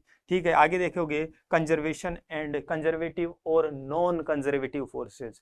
हम जानते हैं कि बहुत सारे फोर्सेज होते हैं, बहुत सारे बल होते हैं, कुछ कंजर्वेटिव होते हैं, कुछ नॉन कंजर्वेटिव होते हैं। नॉन कंजर्वेटिव में जैसे आप देखते हो, जैसे श्यान बल देखते हो, जैसे फ्रिक्शन देखते हो। ठीक है, घर्षण जो बल होता है, घर्षण आप सब जानते हो, तो घर्षण होता है, वो सब चीजें हम यहाँ पर पढ़ेंगे। फिर उसके बाद में आता है, ये तो हो गया मोशन, मतलब 1D की 2D की मोशन। अब आता है हमारा रोटेशनल मोशन। ठीक है, रोटेशनल मोशन का मतलब, पहले हम जो भी मोशन स्टडी करेंगे वो स्टडी करेंगे कि पार्टिकल गति कर रहा है, ट्रांसलेशनल मोशन जिसको बोलते हैं। ठीक है, कि एक जगह से दूसरी जगह पर जा रहा है, उसको बोलते हैं हम ट्रांसलेशनल मोशन। ठीक है, उसके बाद में हम देखेंगे रोटेशनल मोशन। रोटेशनल मोशन का मतलब क्या है कि हम देखते हैं, जैसे ये पार्टिकल है, अब ये ऐसे घूम रहा है, ये पार्टिकल है, ये ऐसे घूम रहा है। ठीक है, जैसे गेट को हम खोलते हैं, गेट है, गेट होता है एक एक्सिस के अराउंड फिक्स रहता है, एक जो भी हमारी एक्स होती है उस एक्स के अबाउट हमारा गेट फिक्स रहता है, उसको हम खोलते हैं, तो वो जो भी हमारा एक्सिस फिक्स है उसके अराउंड घूमता है कि नहीं घूमता है। इस प्रकार की मोशन हमारी क्या होगी? रोटेशनल मोशन होगी। उसमें हम एंगुलर मोमेंटम देखेंगे, उसमें हम टॉर्क देखेंगे। ठीक है, उसमें हम टॉर्क देखेंगे, उसके अंदर सेंट्रीपिटल और सेंट्रीफ्यूगल फोर्सेज हम देखेंगे, मोमेंट ऑफ इनर्शिया हम देखेंगे, रोलिंग मोशन हम देखेंगे। जैसे पहिया घूमता है ना, रोलिंग मोशन, रोलिंग करता है, पहिया है रोल कर रहा है, वो रोलिंग मोशन है। ठीक है, उसके बाद में आप देखोगे, उसके बाद में हम देखेंगे सॉरी कहाँ,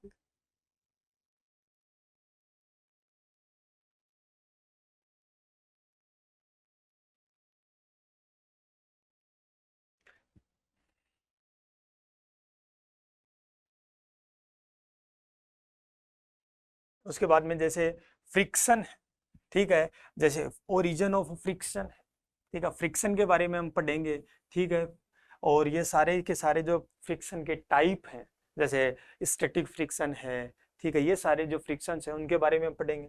फिर हम पढ़ेंगे ग्रेविटेशन, फिर हम पढ़ेंगे ग्रेविटेशन है कि यूनिवर्सल लॉ ऑफ ग्रेविटेशन, कि जो हमारी ग्रेविटेशनल एनर्जी होती है, जो हमारा ग्रेविटेशनल फोर्स लगता है, उसके बारे में हम पढ़ेंगे। क्योंकि आप देखोगे कि ग्रेविटेशनल जो फोर्स है किसी भी पार्टिकल के ऊपर क्यों लगता है, किसके कारण लगता है, मास के कारण लगता है। हर एक कण का, हर एक पार्टिकल का, हर एक वस्तु का अपना द्रव्यमान होता है। उस द्रव्यमान के कारण जो फोर्स लगता है उसको हम बोलते हैं ग्रेविटेशनल फोर्स, ठीक है। और कोई भी कण है उसकी स्थिति कहाँ पर है, कोई भी द्रव्यमान सहित कोई कण है उसकी स्थिति क्या है, उसकी स्थिति के कारण जो ऊर्जा है उसको हम बोल देंगे फिर यहाँ पर ग्रेविटेशनल एनर्जी है। ग्रेविटेशनल एक्सीलरेशन है, गुरुत्वीय त्वरण है, जिसको सब तुम जानते हो, जी, जिसका जो रिप्रेजेंटेशन है, जिसको हम जी से लिखते हैं, ये है, ठीक है। अब हम देखते हैं कि पृथ्वी के अगर हम अंदर जाते हैं, पृथ्वी से ऊपर जाते हैं, पृथ्वी की सतह से ऊपर जाते हैं, पृथ्वी के अंदर जा रहे हैं हम, तो हमारी जो जी की वैल्यू है, ग्रेविटेशनल एक्सीलरेशन है, गुरुत्वीय त्वरण है, उसका मान परिवर्तित होता है। सब जानते हैं, क्योंकि आपने सबने सुना होगा, पढ़ा होगा कि चंद्रमा पर जी की वैल्यू अलग होती है, पृथ्वी पर जी की वैल्यू अलग होती है, ठीक है। उसी प्रकार पृथ्वी की सतह के ऊपर और पृथ्वी की सतह के नीचे भी जी की वैल्यू क्या होती है, अलग अलग होती है। तो वो कैसे वेरी करती है, किस हिसाब से वो जी का मान चेंज होता है, ये हम यहाँ पर देखेंगे, ठीक है। ये सब चीजें यहाँ पर देखेंगे। अब किसी के दिमाग में ये भी आ सकता है, किसी के दिमाग में ये भी आ सकता है कि सर हम जब पृथ्वी के ऊपर कोई चीज रखी हुई होती है उसको रेफरेंस पॉइंट हम लेते हैं, उस रेफरेंस पॉइंट के ऊपर जी का वैल्यू 0, वो जो ग्रेविटेशनल पोटेंशियल एनर्जी उसकी वैल्यू हम 0 ले लेते हैं, उसको ऊपर उठाते हैं, तो उससे ऊपर 1 सेंटीमीटर दूर यहाँ पर भी जी का मान, यहाँ पर भी जी का मान और ऊपर भी जी का मान हम तो बोले लगभग सेम ही लेते हैं। जैसे कोई 9.8 लेता है या क्वेश्चंस में हमें दिया होता है तो हम 10 ले लेते हैं, 9.8 मीटर पर सेकेंड स्क्वायर हम लेते हैं, ठीक है। तो ये जो जी का मान है, ये जो जी के मान के अंदर जो वेरिएशन है, जी के मान के अंदर जो चेंज है, वो थोड़ा ज्यादा दूरियां होती हैं उसकी वजह से आता है, ठीक है। क्योंकि आप देखोगे, आपको मालूम है कि आप जैसे मान लो 1 मीटर की बात करे हो, 1 सेंटीमीटर की बात करे हो, ये दूरी पृथ्वी की त्रिज्या की तुलना में नगण्य है। ये दूरी पृथ्वी की त्रिज्या की तुलना में नगण्य है, क्योंकि पृथ्वी की जो त्रिज्या है सबको मालूम है कि कितनी होती है, 6400 किलोमीटर होती है। पृथ्वी की जो त्रिज्या होती है वो कितनी होती है, 6400 किलोमीटर होती है। और आप 1 मीटर, 2 मीटर, 10 मीटर, 100 मीटर की बात करते हो, वो जो दूरी है वो इस 6400 किलोमीटर की तुलना में नगण्य है या नहीं है। इस वजह से आप इस पॉइंट पर, इस पॉइंट पर और इस पॉइंट पर सब जगह जी का मान लगभग समान लेते हैं हम। ये सारी चीजें, ये देखो, मैं केवल तुम्हें अभी रफली तरीके से, फास्टली तरीके से केवल हम एक इंट्रोडक्शन की बात कर रहे हैं। आगे हम कंप्लीट इनको अच्छे से समझेंगे, इनको फील करेंगे, फिजिक्स को फील करेंगे।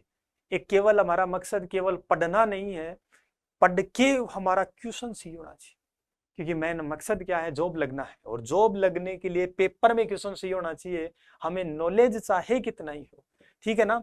और आजकल कंपटीशन में देखते हैं कि ऐसा काम हो गया है कि कट ऑफ 40% जा रही है, 40% नंबर भी नहीं आ रहे हैं, बच्चे बहुत पढ़ रहे हैं फिर भी पास नहीं हो रहे हैं, ठीक है ना।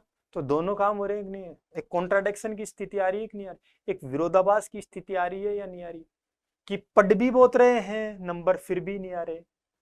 इसका मतलब क्या हुआ, इसका मतलब है कि हमारे पढ़ने के तरीके में कहीं ना कहीं कोई प्रॉब्लम, हमारे पढ़ने के जो मेथड है उसको हमें चेंज करना है, वो कहीं ना कहीं प्रॉब्लम है। मैंने रिसेंटली असिस्टेंट प्रोफेसर का एग्जाम दिया है, तो आजकल जो क्वेश्चंस हैं और देखे हैं, जो पेपर्स हैं, फर्स्ट ग्रेड का आया था पिछली बार, वो सेकंड ग्रेड का जो 2022 में एग्जाम लगा था वो, हालांकि मैंने ये एग्जाम दिए नहीं है, ठीक है, उनमें हम एलिजिबल, और वो एग्जाम्स हैं वो दिए नहीं है मैंने, उनमें जाने की इच्छा थी नहीं, ठीक है, इस वजह से। लेकिन वो जो प्रॉब्लम्स हैं उसमें जो फिजिक्स वाला जो पार्ट है वो एक ऐसा पार्ट है वो आपको देखने को मिलेगा कि अप्लाइड प्रॉब्लम्स आ रही है। जो स्टूडेंट्स रटने की कोशिश करता है, जो स्टूडेंट से रट कर समझता है कि मैं रट कर क्वेश्चंस कर लूंगा, क्योंकि स्टूडेंट्स क्या करते हैं, चीजों को रट लिए, रट कर फिर बाद में क्या करते हैं, चीजों को रट लिए और 2012, 13, 15 के पेपर्स देखते हैं और अपने आप के मन को खुश रख कर लेते हैं कि हाँ मेरे से क्वेश्चंस हो रहे हैं। लेकिन आज के कंपटीशन के हिसाब से आपको तैयारी करनी है, आपको ये गलती नहीं दोहरानी है, क्योंकि एक लाइफ के अंदर देखा जाए तो एक एग्जाम एक ही बार आता है, एक एग्जाम एक ही बार आता है। ऐसा क्यों बोल रहे हैं हम, इसको भी समझने की आवश्यकता है। हम देखते हैं कि हम कोई भी एग्जाम देते हैं, वो वैकेंसी होने में 4-5 साल लग जाते हैं, अपने राजस्थान में हो चाहे सेंटर की नौकरी हो, कोई सी भी हो, 3-4 साल जनरली लग ही जाते हैं। वैकेंसी आती है, फॉर्म भरते हैं, वापस रीओपन होते हैं, एग्जाम पोस्टपोन्ड हो जाती है, फिर एग्जाम होती है, आंसर की आती है, कोर्ट में लटक जाती है भर्ती। तो ये सारी प्रोसेस होने में 4-5 साल लग जाते हैं और इंसान का एक जो ये टाइम पीरियड है, 4-5 साल की जो उम्र है, जवानी की जो उम्र है, वो निकल जाती है। तो क्यों ना इस बार ऐसा किया जाए, क्यों ना इस बार ऐसा किया जाए कि हम एक ही बार तैयारी करेंगे, अच्छे से तैयारी करेंगे और सिलेक्शन लेंगे ही लेंगे। और ये कोई केवल ऐसी बातें नहीं है, आप रियली में फील करोगे। मैं जैसे बोलूं वैसे अगर फिजिक्स को आपने पढ़ा, वैसे आप फिजिक्स को आपने तैयारी की, ठीक है, तो मैं इतनी गारंटी लेता हूं कि आप फिजिक्स में बहुत अच्छा कर सकते हैं, बहुत अच्छा करेंगे, अच्छे क्वेश्चंस करेंगे, सिलेक्शन लेंगे और लास्ट में आप बोलेंगे कि रियली में सर हम एक अच्छी जगह हैं, अच्छी टाइम के साथ हम एक अच्छी जगह पर पहुंच गए। ठीक है, तो आप अपने दोस्तों को, अपने साथ वालों को, सबको ये सारी चीजें बताएं। ठीक है, उसके बाद में देखते हैं प्रॉपर्टीज ऑफ मैटर है, ठीक है, हुक्स लॉ है, यंग्स मॉडुलस है, बल्क मॉडुलस है, ठीक है, उसके बाद में फ्लूइड डायनेमिक्स है, उसके बाद में जो 11th की आपकी सेकंड फिजिक्स आती है उसमें जो फ्लूइड डायनेमिक्स है, ठीक है, जैसे द्रव है, वो चीजें हैं। फ्लूइड डायनेमिक्स आपने देखी कि जो द्रव है प्रवाहित होता है, तरल है, तरल प्रवाहित होता है, तो तरल प्रवाहित के भी हम बारे में पढ़ेंगे। पहले हमने ऊपर देखा कि जो पार्टिकल्स हैं, पार्टिकल मोशन कर रहे हैं, स्टेट मोशन कर रहे हैं, रोटेशन मोशन कर रहे हैं, उनके बारे में पढ़ा। फ्लूइड डायनेमिक्स के अंदर हम जो तरल है, जो द्रव है, द्रव के जो कण है, तरल पदार्थ है, तरल के जो कण हैं, द्रव के जो कण हैं, वो कैसे फ्लो होते हैं, उनमें कौन कौन से फोर्स लगते हैं, वो किस टाइप से फ्लो होते हैं, इनके बारे में पढ़ेंगे।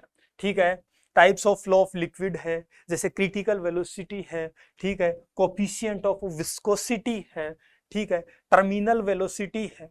आप देखते हैं कि कोई भी एक तरल पदार्थ है, तरल पदार्थ में आप एक कोई भी बॉल डालते हैं, हमें कोई भी बॉल टाइप में कोई भी एक पदार्थ डालते हैं, तो हम देखते हैं स्टार्टिंग में वो तेजी से मूव करता है, स्टार्टिंग में वो तेजी से गति करता है, लेकिन बाद में उसकी स्पीड कांस्टेंट हो जाती है। उस कांस्टेंट स्पीड को ही हम क्या बोलते हैं, टर्मिनल वेलोसिटी बोलते हैं। ये सब चीजें हम निकालेंगे, हम इनको फील करेंगे। आप रियली में फिजिक्स पढ़िए तो हमें बिल्कुल मजा आएगा, फीलिंग के साथ फिजिक्स पढ़ेंगे, ऐसे नहीं कि केवल पढ़ लिया। कई बार हमारे साथ ऐसा हुआ है कि हम पढ़ भी लेते हैं और हमें यही मालूम नहीं होता हमने क्या पढ़ लिया और ये कहाँ अप्लाई होगा। तो सबसे जरूरी है कि जो चीज पढ़ें उसको अप्लाई करना आना चाहिए। आप फॉर्मूला रट लेते हैं लेकिन यही मालूम नहीं चलता फॉर्मूला लगाएं कहाँ पर, लगाएं कैसे फॉर्मूले को। तो वो सारी चीजें हम सीखेंगे, अब ये गलती नहीं करेंगे। इस एक बार जो 8-10 महीने का जो टाइम है, उस टाइम में मैं बोलूं वैसे तैयारी करके आप आ जाना। और फिर अगर सिलेक्शन नहीं हो तो कोई भी, अगर उस तरीके से कोई पढ़ता है और फिर अगर सिलेक्शन नहीं होता है, वो मेरे को बता सकता है, मैं उसकी गारंटी लेता हूँ। पढ़ना आपका काम है, पढ़ोगे आप ही, केवल मैं बता सकता हूँ। ठीक है, स्टोक्स लॉ है, रेनॉल्ड्स नंबर है, बर्नौली थ्योरम है, ठीक है, एप्लीकेशन है उसके। अब जैसे आपने वहां देखा न्यूटन्स लॉ थे, जो हमारी ट्रांसलेशन मोशन थी उनमें न्यूटन्स लॉ थे, उसी प्रकार से जो तरल है, जो फ्लूइड है, जो तरल पदार्थ मूव करते हैं, उनके लिए जो थ्योरम होती है वो बर्नौली थ्योरम होती है। और बर्नौली थ्योरम बहुत एक इम्पोर्टेंट थ्योरम है। ठीक है, हर बार यहाँ से क्वेश्चन आता है, 1-2 क्वेश्चन यहाँ से मिल ही जाते हैं। अब ये जो टॉपिक्स है ये हमारी अब तक की जो फिजिक्स थी ये 11th का पार्ट था, ये 11th का पार्ट था। अब हम पढ़ते हैं, ये देखते हैं 12th का part, electricity and magnetism. Electricity and magnetism, इसके अंदर current, electricity, magnetic effect of current and electromagnetic inductions. Electromagnetic inductions कि जैसे मान लो कोई भी तार है, तार के अंदर करंट फ्लो हो रही है, तार में करंट फ्लो हो रही है, तो करंट फ्लो, करंट क्या होती है, ये सारी चीजें देखेंगे। करंट होती क्या है रियली? आवेश की प्रवाह है, आवेश की प्रवाह की दर को ही हम करंट कहते हैं। अब आवेश अगर एक जगह से दूसरी जगह जा रहा है, तो हमने ये चीज पढ़ी थी, हमने ये चीज सीखी थी कि जब आवेश जब तक स्थिर रहता है, आवेश जब तक स्थिर रहता है तो वो हमेशा इलेक्ट्रिक फील्ड प्रोड्यूस करता है, लेकिन जब आवेश मूव करता है, गति करता है, तो मैग्नेटिक फील्ड भी प्रोड्यूस करता है। ठीक है, उसके बाद में रे ऑप्टिक्स। ठीक है, उसके बाद में हम पढ़ेंगे रे ऑप्टिक्स के अंदर देखेंगे जो हमारा परावर्तन है, अपवर्तन है, ठीक है, लेंस के द्वारा, मिरर के द्वारा जो इमेज बनती है, रोज देखते हैं शीशे के अंदर चेहरा हम रोज देखते हैं, तो वो जो शीशा है, वो जो मिरर है, उस मिरर में इमेज कैसे बन रही है, वो किस टाइप का मिरर है, उसमें जो हमारी इमेज बन रही है वो कैसे बन रही है। ठीक है, ये भी हम देखेंगे, क्योंकि हम हमारी इमेज देख के हंसते और ये हंसी केवल तभी तक है जब तक आप अच्छी पोस्ट पर पहुंच जाते। अगर आप अच्छी पोस्ट पर नहीं पहुंचे तो ये हंसी कंप्लीटली गायब हो जाएगी, ये सबको मालूम है। तो हमें बहुत अच्छी मेहनत करनी है। ठीक है, लेंस है, ठीक है, लेंस का भी एग्जांपल देखते हैं। हमारी आंख में भी लेंस है, आप सब जानते हो, बायो सब पढ़ते हो। ठीक है, मिरर है, ठीक है, टोटल इंटरनल रिफ्लेक्शन, पूर्ण आंतरिक परावर्तन। पूर्ण आंतरिक परावर्तन का भी हम बहुत सारी चीजें हम देखेंगे। पूर्ण आंतरिक परावर्तन कैसे होता है, पूर्ण आंतरिक परावर्तन क्यों जरूरी है। ठीक है, आजकल सबके घरों में वाईफाई लगे हैं, सबके घरों में जियो फाइबर लगा है, जियो फाइबर हम सब यूज करते हैं, लेकिन कभी हम ये सोचने की कोशिश नहीं करते कि उस जियो फाइबर में ऐसा क्या है जो बाहर नेटवर्क आता है उसमें नहीं है। ये पहले जो नेट होता था, मोबाइल से नेटवर्क आज भी है वो, ठीक है, उस नेटवर्क में ये स्पीड इतनी नहीं आती। और जो हमारा जियो फाइबर है, जो नेट है, चाहे जो भी है, जियो फाइबर का होगा, चाहे एयरटेल का होगा, जो भी है, जिस भी कंपनी का, अपने को कंपनी की कोई ब्रांडिंग नहीं कर रहे हम एक जनरल एग्जांपल की बात कर रहे हैं। उसमें ऐसा क्या है कि उसमें जो स्पीड है तेज आती है, जो मोबाइल में जो लोकल नेटवर्क आता है, जो टावर से जो नेटवर्क आता है, उसमें स्पीड नहीं आती। ये चीज भी हम यहाँ पर देखेंगे। अब देखो, मैंने बताया ना कि हम सुबह उठते हैं, सुबह उठने से लेकर रात को सोते हैं तब तक हर एक काम के अंदर हम फिजिक्स यूज में लेते हैं। सुबह उठने से लेकर रात को सोने तक हर एक काम में हम फिजिक्स यूज में लेते हैं, लेकिन हमने कभी उसको महसूस नहीं किया। लेकिन अब हम पढ़ेंगे सेकंड ग्रेड की फिजिक्स, उस सेकंड ग्रेड की फिजिक्स के साथ साथ में हमारी जो जितनी जो जो सिलेबस में हमारा टॉपिक, वो सिलेबस में टॉपिक कहाँ काम आ रहा है, कैसे काम आ रहा है, किस टाइप से वो हमारे हेल्पफुल है, इस टाइप से हम पढ़ेंगे, जिससे वो चीजें तुम्हारी परमानेंट याद हो जाएंगी। आज तक जो चीज आपको बोरिंग लगती थी, जो चीज आपको हार्ड लगती थी, एक बार उस फिजिक्स को अगर तुम पढ़ लिए मेरे से, तो तुम्हें वो ही चीज इतनी इंटरेस्टिंग लगने लगेगी कि कई स्टूडेंट तो ऐसे सोचेंगे कि मेरे को फिजिक्स ले लेनी चाहिए थी। लेकिन अब जो भी है वो सही है, जो भी है अच्छा है, ठीक है, सब सब्जेक्ट्स अच्छे हैं, लेकिन वो चीज ठीक है। अब प्रिज्म है, प्रिज्म के अंदर से आपने देखा कि व्हाइट लाइट को अगर प्रिज्म के ऊपर हम इंसिडेंट करवाते हैं, 7 कलर में वो क्या होती है, बट जाती है, वो हम देखेंगे। ठीक है, जैसे बारिश के बाद में आप देखते हो इंद्रधनुष बनता है, बारिश के बाद में एनवायरनमेंट में पानी की बूंदें रह जाती हैं, छोटी छोटी पानी की बूंदें रह जाती हैं, तो जिस साइड सूरज उगता है उससे अपोजिट साइड में आप देखते हो कि प्रिज्म बनता है। ठीक है, ये क्यों बनता है, ये सारे इफेक्ट्स हम यहाँ पर देखेंगे। ठीक है, अब जैसे कई बार आप देखते हो कि न्यूज़पेपर में या फिर न्यूज़ के अंदर, टीवी में चांद की बहुत एक अच्छी सी इमेज आती है, तारों की एक अच्छी सी इमेज आती है, किसी गैलेक्सी की एक अच्छी सी इमेज आती है, वो इमेज हम किससे लेते हैं? वो इमेज हम टेलीस्कोप से लेते हैं। हम जब दिल्ली यूनिवर्सिटी से एमएससी कर रहे थे तो हमारे पास एस्ट्रोफिजिक्स थी, तो हम रात में प्रैक्टिकल्स करते थे उसमें, और हमने चांद की मतलब हमारी जो टेलीस्कोप थी उससे हमने रात में जो चांद की सतह है उसको देखा है।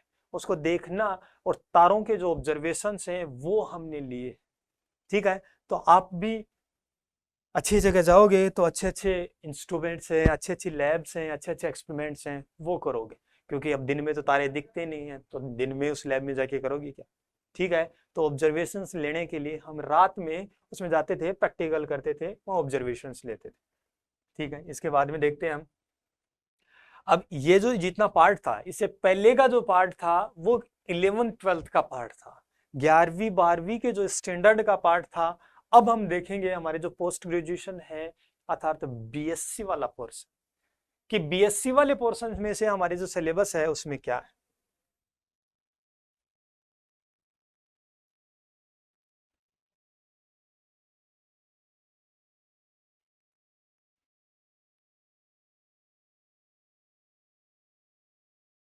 देखो, बीएससी वाले पोर्शन में सबसे पहले हम देखते हैं कि सबसे पहले बीएससी फर्स्ट ईयर के अंदर फर्स्ट पेपर ही आता है मैकेनिक्स का।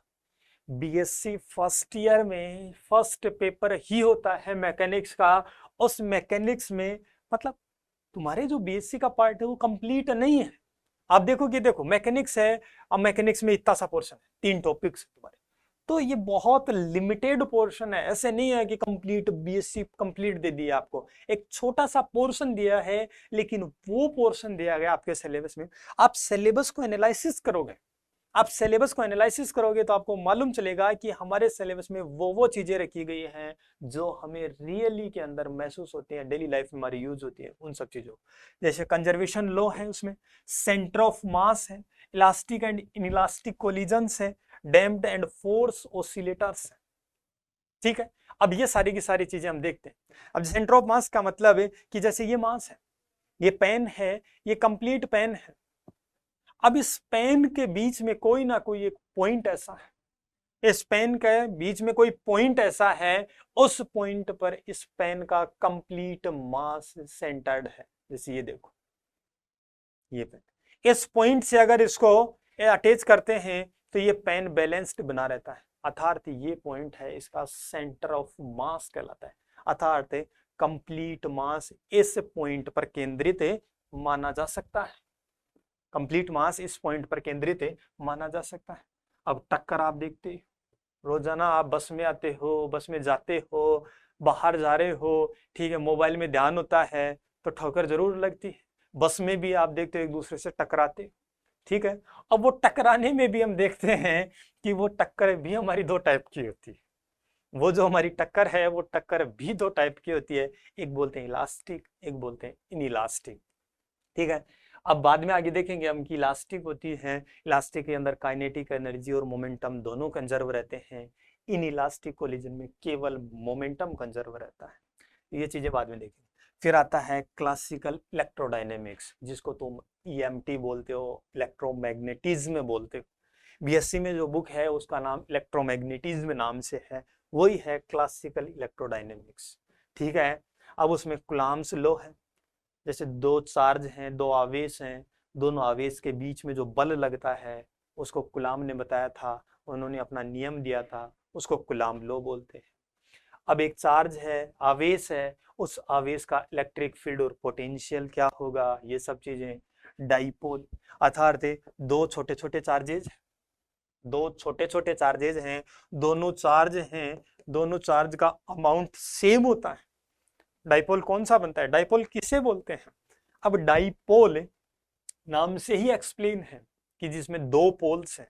2 पोल्स का मतलब एक ऋणात्मक है, एक तो ऋणात्मक है और एक धनात्मक, 2 पोल्स हैं। ठीक है, लेकिन शर्त ये रहती है इसमें कि दोनों आवेशों का जो अमाउंट है वो सेम होना चाहिए और नेचर अपोजिट होना चाहिए, और जो नेचर है वो विपरीत होना चाहिए। ये है, ये सीखेंगे आगे हम सारी चीजें अब। ठीक है, डाइलेक्ट्रिक मीडियम है, गॉस थ्योरम है, एप्लीकेशंस और मैक्सवेल इक्वेशंस है। जैसे मान लो आपने देखा कि कोई पार्टिकल है, कण की स्टडी करने के लिए, कण का अध्ययन करने के लिए तो हमारे पास न्यूटन्स के लॉ हैं, न्यूटन के नियम हैं। अगर कोई आवेश है, आवेशों का अध्ययन करने के लिए क्या काम करें, तो आवेशों का अध्ययन करने के लिए हमें, या फिर जो ईएम वेव्स जिनको बोलते हैं, इलेक्ट्रोमैग्नेटिक वेव है, विद्युत चुंबकीय तरंगे, ऐसी तरंगे जिसमें विद्युत क्षेत्र और चुंबकीय क्षेत्र दोनों होते हैं, उनका अध्ययन करने के लिए हमारे पास क्या है, मैक्सवेल इक्वेशंस काम आती है। ठीक है, ये सारी चीजें डिस्टिंग्विश करके पढ़ेंगे, इन चीजों को अलग अलग करके हम देखेंगे कि कैसे कौन सी चीज काम आ रही है। ठीक है, अब बाद में आता है वेव ऑप्टिक्स, हाइगेन्स प्रिंसिपल है, इंटरफेरेंस ऑफ लाइट है, डबल स्लिट एक्सपेरिमेंट है, डिफ्रैक्शन है, ठीक है, व्यतिकरण है, विवर्तन है, ये सारी चीजें हैं, सिंगल स्लिट डिफ्रैक्शन है, ठीक है, रिजोल्विंग पावर है। रिजोल्विंग पावर का मतलब कि कोई भी चीज को कितना छोटे से छोटा हम देख सकते हैं, किसी इंस्ट्रूमेंट के माध्यम से किसी भी चीज को हम कितना छोटे से छोटा देख सकते हैं। जैसे स्केल की एक लिमिट होती है, जैसे जो भी स्केल हम काम में लेते हैं उस स्केल की एक लिमिट होती है कि वो स्केल एक, जैसे मान लो 1 सेंटीमीटर है, ठीक है, 1 सेंटीमीटर के बीच में उसमें 10 पार्ट्स होते हैं। 1 सेंटीमीटर के बीच में 10 पार्ट्स होते हैं, मतलब 0.1 सेंटीमीटर ही माप सकते हैं। अब कोई बोले कि 0.05 सेंटीमीटर को इस स्केल के माध्यम से आप माप के दिखाओ, वो हमें उस स्केल का यूज नहीं कर सकते, दूसरा माध्यम, दूसरा इंस्ट्रूमेंट उसके लिए यूज में। फिर आदि ये सारे के सारे तीनों जो बुक्स हैं वो कौन सी थी, बीएससी फर्स्ट ईयर की। ठीक है, फिर आता है हमारा बीएससी सेकेंड ईयर में थर्मोस्टेटिक। अब इसमें ज्यादा प्रॉब्लम आपको ऐसे नहीं आएगी क्योंकि ये आप केमिस्ट्री में भी पढ़ते हैं। ठीक है, थर्मोडायनेमिक्स के जो नियम है, जीरोथ लॉ है, फर्स्ट लॉ है, सेकंड लॉ है, सारे के सारे। ठीक है, फिर कार्नोट इंजन है, जो आपको सबको सबसे इजी लगता है, हमेशा क्वेश्चन आता है। कार्नोट इंजन की इफिशियंसी मतलब दक्षता। ठीक है, दक्षता का मतलब कि आपने कितना तो इनपुट दिया और उस जो भी आपने इनपुट दिया उसके रेस्पेक्ट में कितना आउटपुट आपको मिला, उसको बोलते हैं एफिशिएंसी। ठीक है, आंतरिक ऊर्जा, खुद की अंदर की ऊर्जा। एंट्रोपी क्या होती है, सब जानते हैं, रैंडमनेस को बताती है कि कोई भी चीज कितनी अव्यवस्थित है, उस अव्यवस्था को ही एंट्रोपी बोलते हैं। Enthalpy gives free energy. ठीक है, ये सारे के सारे एंसेम्बल्स हैं, जैसे माइक्रो कैनोनिकल, ग्रांड कैनोनिकल एंसेम्बल्स हैं। ठीक है, उनके पोस्टुलेट्स हैं और डेंसिटी ऑफ स्टेट्स, ये सारी चीजें हुई। उसके बाद में ये हो गया, उसके बाद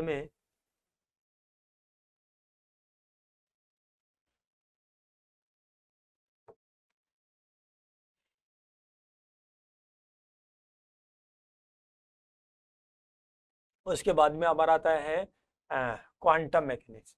बीएससी फाइनल का पेपर है, आपको सबको मालूम है, बीएससी फाइनल में पोस्टुलेट ऑफ क्वांटम मैकेनिक्स। ठीक है, केमिस्ट्री में भी आप क्वांटम केमिस्ट्री पढ़ते हैं, एमएससी के अंदर। ठीक है, अनसर्टेनिटी प्रिंसिपल, अनिश्चितता का सिद्धांत, श्रोडिंगर इक्वेशन है। ठीक है, यहाँ पर भी एक इक्वेशन आती है। जैसे क्लासिकल कण है, जो क्लासिकल मैकेनिक्स में जिस कण को हम देख सकते हैं, महसूस कर सकते हैं, उसको बोलते हैं हम क्लासिकल पार्टिकल। उस क्लासिकल पार्टिकल की स्टडी करने के लिए न्यूटन्स लॉ है। अगर हमारे पास कोई वेव है तो कण है, कण के लिए न्यूटन्स के नियम हो गए। अगर हमारे पास कोई वेव है, कोई तरंग है, तरंग का अध्ययन करने के लिए हमारे पास क्या है, कोई भी इलेक्ट्रोमैग्नेटिक वेव है, ईएम वेव है, उसके अध्ययन करने के लिए मैक्सवेल इक्वेशंस है। लेकिन हमने क्वांटम में पढ़ा, आगे मॉडर्न फिजिक्स में पढ़ा हमने कि कोई भी कण है, कण गतिशील होता है, उस गतिशील कण से संबंधित तरंग होती है, उस गतिशील कण से संबंधित तरंग होती है। तो उस तरंग का अध्ययन करने के लिए जो इक्वेशंस होती है उसको हम बोलते हैं श्रोडिंगर इक्वेशन। ठीक है, फिर हम क्वांटम में देखते हैं हार्मोनिक ऑसिलेटर है। ठीक है, उस कोई भी सिस्टम है उसमें एनर्जी स्टेट्स हैं। ठीक है, वन डायमेंशनल बॉक्स है, वन डायमेंशनल वेल। ठीक है, लीनियर स्पेस ऑपरेटर्स है। ठीक है, linear vector space and operators. Operator कुछ नहीं होता है, ऑपरेटर एक मैथमेटिकल टूल होता है। ऑपरेटर एक मैथमेटिकल टूल होता है जो किसी भी स्टेट के ऊपर ऑपरेट होता है और अपना रिजल्ट देता है। जैसे आपको मान लो कोई भी स्क्रू है, उस स्क्रू को खोलना है, तो क्या आप एक स्क्रू को हाथ से खोल सकते हो? नहीं खोल सकते। बहुत टाइट, अगर टाइटली कसा हुआ है, अगर हमारा स्क्रू बहुत टाइटली कसा हुआ है, उसको हम हाथ से नहीं खोल सकते, तो हम क्या काम करते हैं? हम पेचकस काम में लेते हैं। तो पेचकस से उस स्क्रू के ऊपर ऑपरेट होता है और उसको खोल देता है, अपना रिजल्ट दे दिया। यही ऑपरेटर का काम होता है। ये सब चीजें हम फील करेंगे, ठीक है। फिर बाद में मॉडर्न फिजिक्स है। मॉडर्न फिजिक्स में special theory of relativity, Einstein की जो स्पेशल थ्योरी ऑफ रिलेटिविटी है, ये पढ़ेंगे।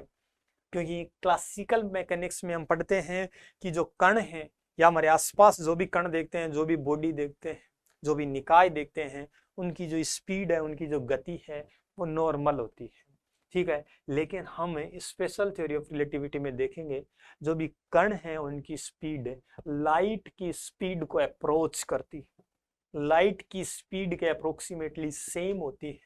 उसके बाद में न्यूक्लियर फिजिक्स है, रेडियो एक्टिविटी है, स्ट्रक्चर ऑफ एटम्स हैं, ठीक है, wave property, matter particle physics, ठीक है। न्यूक्लियर फिजिक्स में हम देख लेंगे कि जो जैसे रेडियो एक्टिव में आप देखते हो कि कोई भी एक कण है, कोई भी एक सिस्टम है, सिस्टम में बहुत सारे कण हैं, वो कण हमेशा क्या होते रहते हैं? डीके होते रहते हैं, ठीक है। तो उन डीके की हाफ लाइफ क्या है, उन डीके की प्रोबेबिलिटी क्या है, उनकी एक्टिविटी क्या होगी, ये सब चीजें हम देखेंगे। क्योंकि आप देखते हो कि कोई भी चीज है रखी रखी खराब हो जाती है।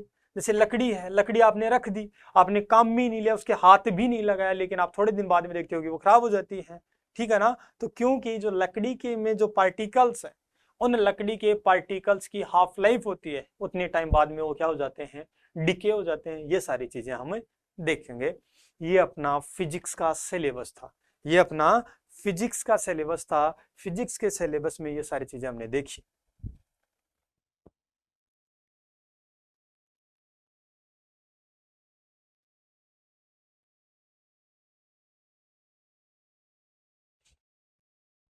ये हो गया।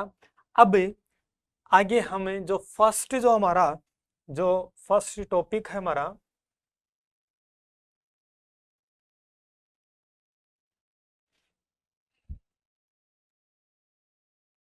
आज हम स्टार्ट करेंगे। अभी दूसरी क्लास में हम स्टार्ट करेंगे कि अरे यार,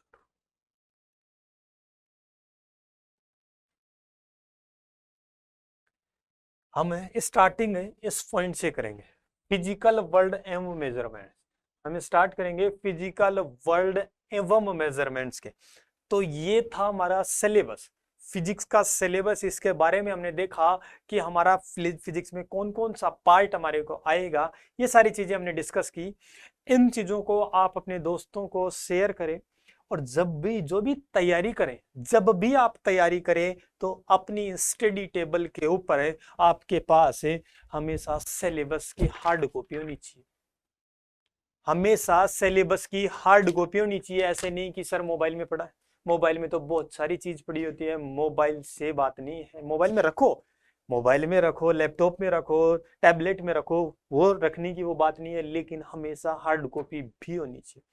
क्योंकि एक पढ़ने वाले इंसान को, जो भी स्टडी करता है, जो भी तैयारी करता है, तैयारी करने वाले इंसान के हाथ में सिलेबस होना चाहिए, नजर के सामने सिलेबस होना चाहिए कि मेरे क्या क्या चीज आएगी, क्या क्या चीज मैंने कर ली। जो भी टॉपिक आप पढ़ लो, जिस भी टॉपिक की आपकी कंप्लीट प्रॉब्लम्स हो जाए, उसके नीचे अंडरलाइन कर दो, उसको हाईलाइट कर दो, ठीक है। इससे क्या होता है कि जनरली आपके सामने सिलेबस रहता है, तो ये मालूम चलता रहता है कि हमारा क्या तो हो गया और क्या हमारा बच रहा है, ठीक है। मोबाइल में हम सिलेबस खोलते हैं, सिलेबस देखने लगते हैं, मालूम चलता है कि हम सोशल मीडिया पे आ गए, फोटो देखने लग गए, सोशल मीडिया में रील स्क्रॉल करते जा रहे हैं, करते जा रहे हैं। तो ऐसा काम हमें नहीं करने, क्योंकि हम एक टीचर की तैयारी कर रहे हैं। ये सारी चीजें हैं और बेहतरीन तैयारी करनी है, ठीक है। अगर आप एक बार बहुत अच्छे से तैयारी कर लिए, तो आपको लंबे टाइम तक तैयारी नहीं करनी पड़ेगी। और अगर आप देखो, कोई भी कंपटीशन है, कोई भी तैयारी है, कोई भी पोस्ट है, वो एक अमाउंट ऑफ प्रिपरेशन मांगती है। एक फिक्स अमाउंट होता है उसकी प्रिपरेशन का, कि इतना अमाउंट चाहिए ही चाहिए। अगर उससे कम तैयारी करोगे तो आप सिलेक्शन से बाहर हो जाओगे, अगर उतनी तैयारी कर लिए तो आप सिलेक्शन के अंदर हो जाओगे। तो क्यों ना वो जो तैयारी का जो अमाउंट है, जितनी तैयारी हमें चाहिए वो तैयारी हम एक ही बार में कर लें, क्यों ना हम इसी साल कर लें, क्यों ना हम इसी साल कर लें, जिससे हमें नेक्स्ट वैकेंसी का वेट नहीं करना पड़े। दूसरी बात तीनों सब्जेक्ट को साथ लेके चलना है। स्टूडेंट की लाइफ के अंदर जब तैयारी करता है तो सबसे बड़ा इश्यू होता है टाइम मैनेजमेंट का। तो आपको बहुत अच्छे हिसाब से टाइम को मैनेज करके चलना है। टाइम मैनेजमेंट बहुत अच्छा होना चाहिए, जिससे कि आप बहुत अच्छे तरीके से आगे बढ़ें, बहुत अच्छे तरीके से आप कंपटीशन को पास करें। और रियली में अगर आप इस तरीके से मेहनत करेंगे तो आप जब एग्जाम हॉल में बैठ के एग्जाम दे रहे होंगे तो तुम्हें खुद को ही एहसास होगा कि ये क्वेश्चन तो अपना किया हुआ था, ये क्वेश्चन तो हमने अपनी क्लास में ही कर रखा है, इस टाइप का क्वेश्चन तो हमने क्लास में कर रखा है। तो पेपर करने में तुम्हें मजा आएगा और तुम्हें मालूम भी नहीं चलेगा, तुम्हें बहुत अच्छा स्कोर तुम प्राप्त कर सको। लेकिन देखो, बोलने और करने में फर्क होता है, ठीक है। तुम जब भी टाइम टेबल सेट करते हो अच्छे तरीके से कर लेते हो, लेकिन बाद में मालूम चलता है कि वो टाइम टेबल दूसरे ही दिन फेल हो जाता है। तो आप एक टारगेट लेके चलिए, स्टार्टिंग में जब भी प्रिपरेशन करो तो आप एक टारगेट के साथ चले कि ये जो टारगेट है, इतना टारगेट है मेरे को एक वीक में कंप्लीट करना है। डेली का टारगेट अभी से सेट ना करें। इस पे भी एक आगे क्लास में एक वीडियो बनाऊंगा मैं कि टाइम मैनेजमेंट कैसे करें, कंप्लीट तैयारी के दौरान टाइम मैनेजमेंट कैसे करें, क्योंकि जीवन में उतार चढ़ाव जरूर आते हैं। एक वीक में 7 दिन होते हैं, 7 दिन एक प्रकार से नहीं होते, तो उनमें किस टाइप से हम अपने आप को मैनेज करें, ये बाद की बातें मैं बाद में बनाऊंगा। ठीक है, धन्यवाद, फिर मिलते हैं नेक्स्ट क्लास में।